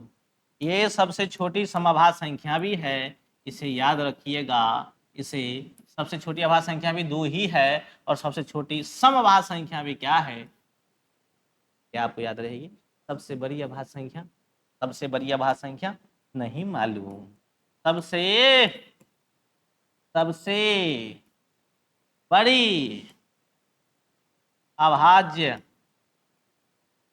संख्या, संख्या को नहीं बताया जा सकता है, नहीं बताया जा सकता है। चलिए बाबू, ये आपको क्लियर हो गया होगा। तो सबसे छोटी अभाज्य संख्या 2, सबसे छोटी समअभाज्य संख्या 2, सबसे बड़ी अभाज्य संख्या नहीं मालूम। मालूम है क्या आपको, नहीं, मुझे तो नहीं मालूम है, हो सकता है कि आपको मालूम हो। अच्छा कोई बात नहीं, चलिए। तो चलिए एक प्रश्न आपको बनाना है, मैं नहीं बनाऊंगा, आपको ही केवल बनाना है, आपको ही केवल बनाना है। 1 से लेकर 100 तक सभी अभाज्य संख्याओं को लिखें, संख्याओं को लिखें। मैं आंसर बता देता हूं, आप लोग लिख दीजिएगा। अंकों कुल अभाज्य संख्या कितना हो जाएगा, अभाज्य संख्या कितना हो जाएगा 25। आप निकालिएगा, देखिएगा काउंटिंग करके 25 आती है कि नहीं, अगर नहीं आती है तो कहीं आपसे मिस्टेक हुई होगी। ठीक है, तो अभाज्य एक से लेके 100 तक की कुल अभाज्य संख्या कितनी हो जाएगी 25 हो जाएगी। चलिए हम आते हैं कहां पर आते हैं, हम आते हैं कहां पर, कहां पर भाज्य संख्या। तो कितना नंबर देंगे पॉइंट, कितना नंबर 4 नंबर, 4 नंबर पॉइंट भाज्य संख्याएं, भाज्य संख्याएं कंपोजिट नंबर, कंपोजिट नंबर। तो पहले हम परिभाषा जान लेते हैं, तब इनके सरनेम की चर्चा करेंगे, इनके जो अलग अलग रूप हैं, ये इनके अलग अलग जो नाम हैं उनके बारे में चर्चा करेंगे। ये ओहो हमसे थोड़ा मिस्टेक हुई है, नहीं हुई है, एक हुई है। ओहो पीछे पीछे पीछे पीछे आइए, पीछे पीछे थोड़ा सा पीछे आइए, थोड़ा सा पीछे, थोड़ा सा पीछे। अच्छा यहाँ, चलिए यहीं बता देते हैं ना, यहीं बता देते हैं, तो अगले चलते हैं। ये पेज खाली है, यहाँ बताते हैं। ठीक है, ओहो अभाज्य संख्या को, अभाज्य संख्या को रूढ़ संख्या भी कहा जाता है, रूढ़ संख्या भी कहा जाता है। अब बताता हूं मैं, अब बताता हूं रूढ़ संख्या जो कहा जाता है, रूढ़ संख्या कौन सी संख्या भाई, रूढ़ संख्या, रूढ़ संख्या का मतलब क्या हुआ, रूठा रूठा। अगर कोई आदमी अगर किसी से रूठा होता है तो उसे कोई बोलचाल नहीं होती है, वो अकेला होता है, नहीं वो खुद होता है और उसके साथ उसका गॉड होता है। तो एक तो सबके साथ होता है, ये गॉड हुआ, और खुद जो अपने आप हुआ वो सेल्फ हुआ, स्वयं हुआ। तो जो रूठा रूठा रहता है उसके साथ खुदा होता है और वो स्वयं होता है ना। इसीलिए अभाज्य संख्या एक होती है, वो अपने आप वाली संख्या होती है, इसीलिए उसको रूठा रूठा कहते हैं। अभाज्य संख्या को हम लोग रूढ़ संख्या कहते हैं। क्या आपको याद रहेगी, क्या आपको याद रहेगी, बिल्कुल क्या आपको याद रहेगी। चलिए ये खत्म, अब भाज्य संख्या पे आते हैं।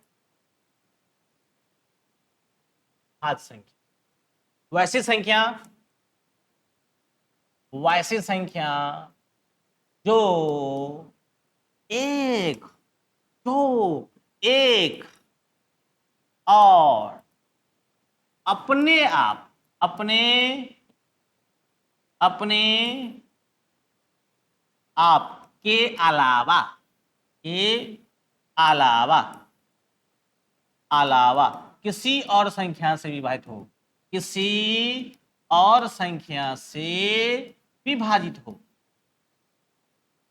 विभाजित हो, उसे भाज्य संख्या कहते हैं, भाज्य संख्या कहते हैं, उसे भाज्य संख्या कहते हैं, भाज्य संख्या कहते हैं। ठीक है, भाज्य संख्या कहते हैं। और दूसरा परिभाषा क्या आपको लिख सकते हैं, क्या लिखिए ना, वैसी संख्या जो दो या दो, सॉरी, दो से अधिक संख्याओं से विभाजित हो, वो संख्याएं जो दो से अधिक संख्याओं से विभाजित हो, वैसी संख्याएं, वैसी संख्याएं, वैसी संख्याएं जो दो से अधिक, दो से अधिक संख्याओं से विभाजित हो, संख्याओं से विभाजित हो, दो से अधिक संख्याओं से विभाजित हो, उसे भाज्य संख्या कहते हैं, उसे भाज्य संख्या कहते हैं, भाज्य संख्या कहते हैं, उसे भाज्य संख्या कहते हैं, उसे भाज्य संख्या कहते हैं। सर इसको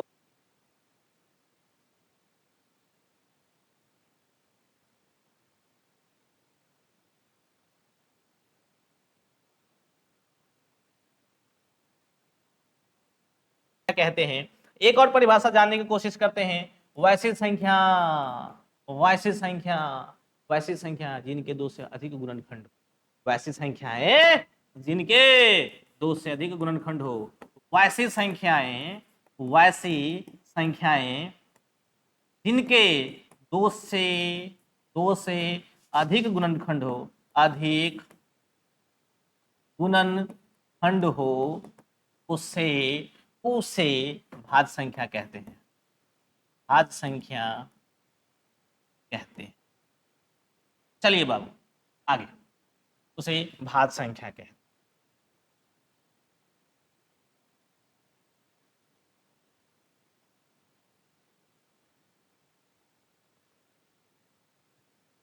चलिए कुछ कुछ इंपॉर्टेंट बातें हैं यहाँ पे, महत्वपूर्ण बातें हैं। भाज्य संख्या को किस और नाम से जाना जाता है? तो भाज्य संख्या को, भाज्य संख्या को, भाज्य संख्या को यौगिक, भाज्य संख्या को यौगिक संख्या या संयुक्त संख्या या संयुक्त संख्या के नाम से जाना जाता है। संयुक्त संख्या के नाम से जाना जाता है। तो यौगिक संख्या संयुक्त संख्या के नाम से, नाम से, नाम से जाना जाता है। या भाज्य संख्या को यौगिक संख्या या संयुक्त संख्या भी कहते हैं। ओ हो राजा भाई, हाँ हाँ, ये क्या भी कहते हैं, ठीक है। या उस तरह से भाज्य संख्या को यौगिक संख्या कहेंगे या संयुक्त संख्या के भी नाम से। यौगिक का मतलब हुआ कंपोजिट, बहुत सारा। संयुक्त का मतलब दो से अधिक चीजों को मिला देना।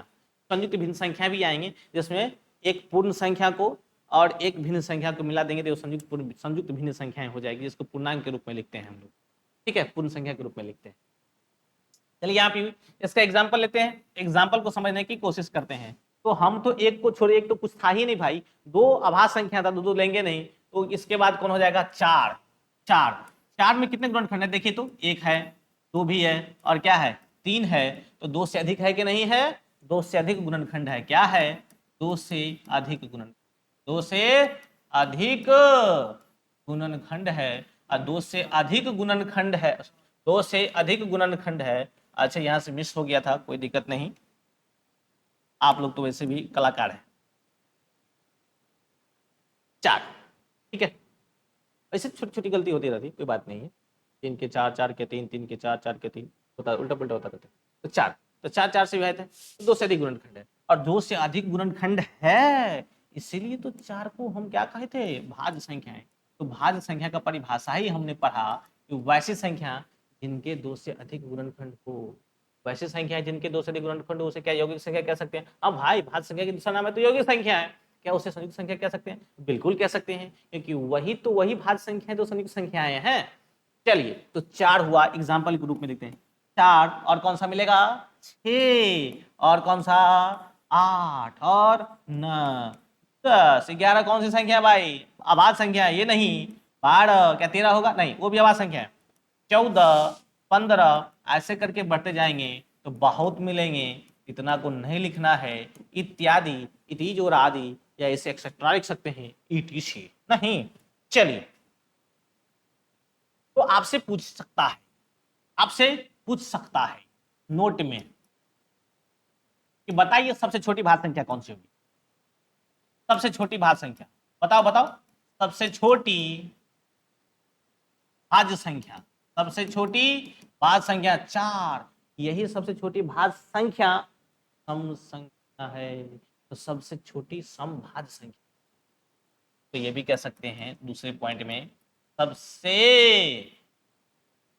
छोटी समभाज्य संख्या, समभाज्य संख्या कौन सी है भाई? 4 है। सबसे बड़ी भाज्य संख्या न मालूम, सबसे बड़ी भाज्य संख्या, भाज्य संख्या नहीं बताया जा सकता, नहीं बताया जा सकत ही, हाँ नहीं बताया जा सकता है। क्या माए? और कुछ है? और कुछ है क्या? और कुछ है? नहीं। और कुछ है? नहीं, नहीं और कुछ नहीं। चलिए चौथा पॉइंट भी खत्म हो गया। अब पांचवा पॉइंट, जुड़वा आभास संख्या एक सह आभास संख्या था। जुड़वा, जुड़वा वैसी आभास संख्याएं जो दो अधिक हो या दो, वैसी आभास संख्याएं या तो दो अधिक हो या उस आभास संख्या से या दो कम हो। यानी कि वैसी, ये खत्म हो गया भाई, चलिए अब पांचवा पॉइंट चलता है। पांचवा पांचवा कौन सा पॉइंट? पांचवा। कौन सा? पांचवा। कौन सा? पांचवा। पांचवा। चलिए पांचवा पॉइंट क्या था देख लेते हैं एक बार। पांचवा पॉइंट क्या था? चलिए ऊपर में देखते हैं कौन सा था पांचवा पॉइंट। पांचवा पॉइंट, पांचवा पॉइंट। ओहो ओहो, पांचवा। पांचवा जुड़वा आवाज संख्या। कौन सी संख्या? जुड़वा। जुड़वा जुड़वा जुड़वा अभाज्य संख्या। इंग्लिश में क्या कहते हैं इसको बताइए फटाक से। ट्विन प्राइम नंबर, बिल्कुल ठीक। Twin prime number. Twin prime number. क्या आप मेरे साथ बोल रहे हैं कि नहीं बोल रहे हैं? आप मेरे साथ बोलिए। आप सो भी रहे हैं तो बोलते रहिए, देख रहे हैं फिर भी बोलते रहिए। क्या सर सही है ना? चलिए ट्विन प्राइम नंबर। वैसी आभाज्य संख्याएं, वैसी दो आभाज्य संख्याएं यानी कि लगातार वाली आभाज्य संख्या, पर लगातार वाली नहीं होनी चाहिए, क्योंकि अगर 23 लें तो 23 से दो ठीक पीछे वाला होनी चाहिए या 2 से दो ठीक आगे वाला होनी चाहिए, वैसा लेना है। ठीक है? या छोटी संख्या से दो अधिक हो या बड़ी संख्या से दो कम हो। वैसी आभाज्य संख्याएं, वैसी आभाज्य संख्याएं, वैसी आभाज्य संख्याएं, वैसी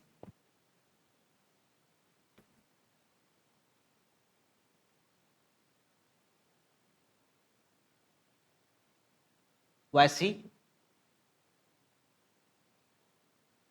वैसी अभाज्य, वैसी दो अभाज्य संख्याओं का समूह, वैसी दो, वैसी ओहो, वैसी दो अभाज्य संख्याओं का समूह, संख्याओं का समूह जो अभाज्य संख्या से, अभाज्य संख्या से दो कम हो या दो अधिक हो, अधिक हो, उस संख्या को, उन दोनों संख्या को, अच्छा अच्छा ठीक ठीक, उन दोनों संख्या को, उन दोनों संख्या को जुड़वा, जुड़वा अभाज्य संख्या कहते हैं, अभाज्य संख्या कहते हैं। क्या परिभाषा क्लियर हुई? वैसी अभाज्य संख्याएं या उस अभाज्य संख्या से दो कम अभाज्य संख्या वाला होनी चाहिए या उस संख्या से दो अधिक अभाज्य संख्या होनी चाहिए। समूह को अभाज्य संख्या से दो कम या दो अधिक अभाज्य संख्या हो। ये वैसी संख्या, वैसी दो अभाज्य संख्याओं का समूह जो अभाज्य संख्या से दो कम हो या दो अधिक हो। उन दोनों संख्या, उन दोनों अभाज्य संख्याओं को, उन दोनों अभाज्य संख्या को, सॉरी यहाँ पे एक पॉइंट लिख लीजिएगा, थोड़ा मिस्टेक हो गया। उन दोनों, उन दोनों, उन दोनों अभाज्य संख्या को, अभाज्य संख्या को अभाज्य संख्या कहते हैं। एग्जाम्पल में बाबू क्या लेना है? देखिए अगर 11 अभाज्य संख्या है, कौन सा है? एक संख्या लिए अभाज्य संख्या, तो 11 में अगर 2 घटा दें, 11 में 2 जोड़ दें, 11 में 2 जोड़ दें तो हमें इधर मिलेगा 9, इधर मिलेगा 13। तो ये नहीं लेना है, ये अभाज्य संख्या नहीं है, तो ये लेना है। और कौन लेना है? 13। 11 कोमा 13 ये कौन सी संख्या है? जुड़वा अभाज्य संख्या, जुड़वा अभाज्य संख्या, जुड़वा अभाज्य संख्या।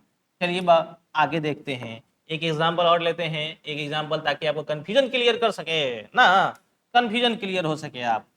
दूसरा एग्जांपल, दूसरा एग्जांपल, दूसरा एग्जांपल, एग्जांपल दूसरा। चलिए एक अभाज्य संख्या लेते हैं, कौन सा? 23। 23 लेते हैं, ये अभाज्य संख्या है। तो पहला अभाज्य संख्या लिए, इनका जुड़वा अभाज्य संख्या लिखना है, तो पहले 2 घटा देते हैं, एक में 2 जोड़ देंगे, ये 21 बनेगा, ये क्या बनेगा? 25। ना ये अभाज्य संख्या है ना ये अभाज्य संख्या है, तो हम इसका 23 का तो कोई पार्टनर ही नहीं मिला, तो 23 को कोई पार्टनर नहीं मिला। इससे आगे करेंगे, ये हो जाएगा 27 नहीं तो 29, यानी कि 21 25 होना चाहिए, 2 घटाए या 2 जोड़े। अभाज्य संख्या में से 2 जोड़ने के बाद 2 घटाने के बाद अभाज्य संख्या मिलना चाहिए, और उन दोनों को लिखेंगे तो कहेंगे जुड़वाभाज्य संख्या है। पर क्या यहाँ 23, 29, 23, 29, 23, 29 जुड़वाभाज्य संख्या है कि नहीं है? जुड़वा अभाज्य संख्या है। 23 अगर लिए थे तो 21 और 25 ही होना चाहिए, और 21 और 25 भाज्य संख्या ना कि अभाज्य संख्या है। तो इनमें से अगर कोई रहता तो हो सकता था, इनसे बहुत आगे है, 23 से 6 ज्यादा। देखिए कि 2 कम या 2 अधिक होना चाहिए तो चलेगा, लेकिन ये 6 ज्यादा है, ये नहीं चलेगा, इसलिए जुड़वा अभाज्य संख्या इसको नहीं करेंगे। क्या आपको मेरी बातें समझ में आ रही है? क्या मेरी बातें आपको समझ में आ रही है? अगर आ रही है तो बताइए, बताइए, बताइए, बताइए। 59, 59, 59 का एक और कौन सा भाज्य संख्या होगा जो जुड़वा बनने के लिए कौन सा होगा? तो 2 घटाएंगे या 2 जोड़ना पड़ेगा, तो 2 घटाएंगे तो 57, ये 19 से कट जाएगा, इसलिए भाज्य संख्या हो जाएगा। ये कौन सी संख्या? भाज्य संख्या। 29 में से 59 में 2 जोड़ेंगे कितना हो जाएगा? 61। ये कौन सा संख्या हो जाएगा? अभाज्य संख्या है। अभाज्य संख्या, इन दोनों संख्याओं का जो समूह होगा 59 और 61, ये क्या हो जाएगा? जुड़वा अभाज्य संख्या। जुड़वा अभाज्य। ये आपको क्लियर हुई?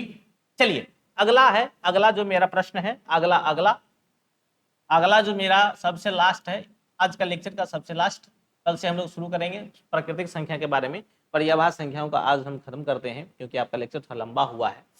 पर कोई बात नहीं, आपको पूरी डिटेल किया जा रहा है, पूरे विश्लेषण किया जा रहा है, और आपको मजा आएगा ये चीज देख के। क्या आपको मजा आ रहा है कि नहीं आ रहा है? मजा आ रहा है तो कमेंट जरूर करना, ठीक है?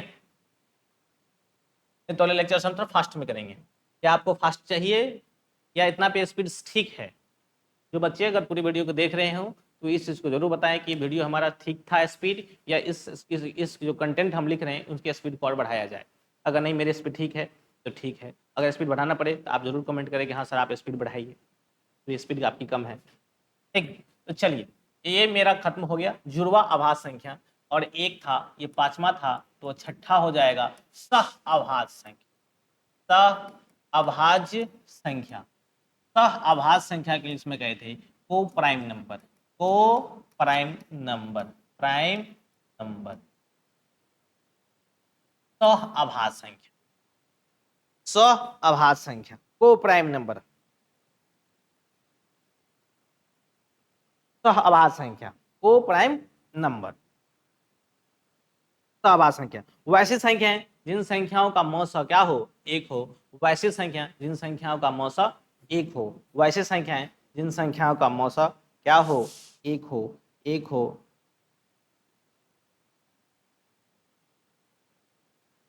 वैसी दो संख्याओं का मौसा, वैसी दो संख्याओं का समुच्चय या समूह जिनका मौसा क्या हो? एक हो। वैसी दो संख्याओं का समूह, दो संख्याओं का समूह, वैसी दो दो संख्याओं का समूह, का समूह, समूह जिसका मौसा एक हो उसे सह अभाज्य संख्या कहते हैं। एग्जाम्पल के तौर पे देखा जाए, यहाँ पे एग्जाम्पल के तौर पे लेते हैं। देखिए अगर मैं फास्ट में से लिखने की कोशिश करूँ तो बहुत कुछ आपको नहीं बता पाएंगे, इसलिए हम थोड़ा स्लो चलते हैं ताकि आपको बहुत सारी चीज़ हम बता सकते हैं। आपसे पूछा जाएगा 8 और 15, 8 और 15, 8 और 15 सह अभाज्य संख्या है, सह अभाज्य संख्या है, सह अभाज्य संख्या है। तो आपको यहाँ पे बताना तो पड़ेगा। 8, 8 में कौन कौन से हुए थे? 1, 2, 4 और 8। 15 से कौन कौन? 1, 3, 5 और 15। तो इन दोनों में देखा जाए तो दोनों में कॉमन कौन सा आ रहा है भाई? दोनों में कॉमन कौन सा आ रहा है? कॉमन कॉमन कॉमन कौन सा आ रहा है? एक, एक। और जो कॉमन दोनों में रहता है वही तो मौसा के बराबर होता है। तो 8 और 15 का मौसा कितना है? 8 और 15 का मौसा कितना है? मौसा 8 और 15 कितना आ गया 1।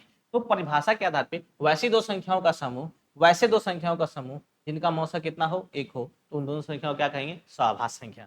यानी कि अर्थात अर्थात अर्थात अर्थात अर्थात अर्थात 8 15 से बने संख्या का समूह को क्या कहेंगे सहअभाज्य संख्या। क्या कहेंगे सहअभाज्य संख्या।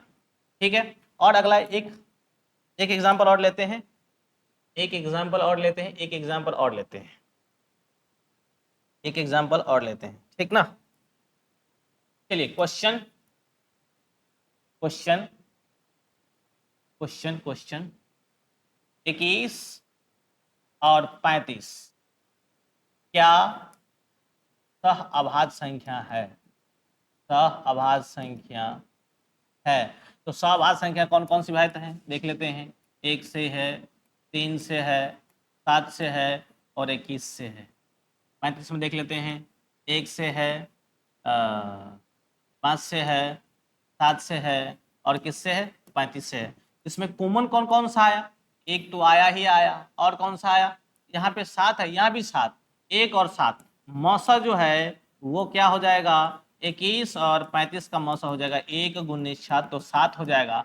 हमने कहा था कि दो संख्याओं का मौसा अगर 1 होता है तो वह सहअभाज्य संख्या होगा। यानी कि 7 15 और सॉरी 7 15 नहीं, 7 15 नहीं, 21 35 सहअभाज्य संख्या, सहअभाज्य संख्या अभाज्य संख्या नहीं है।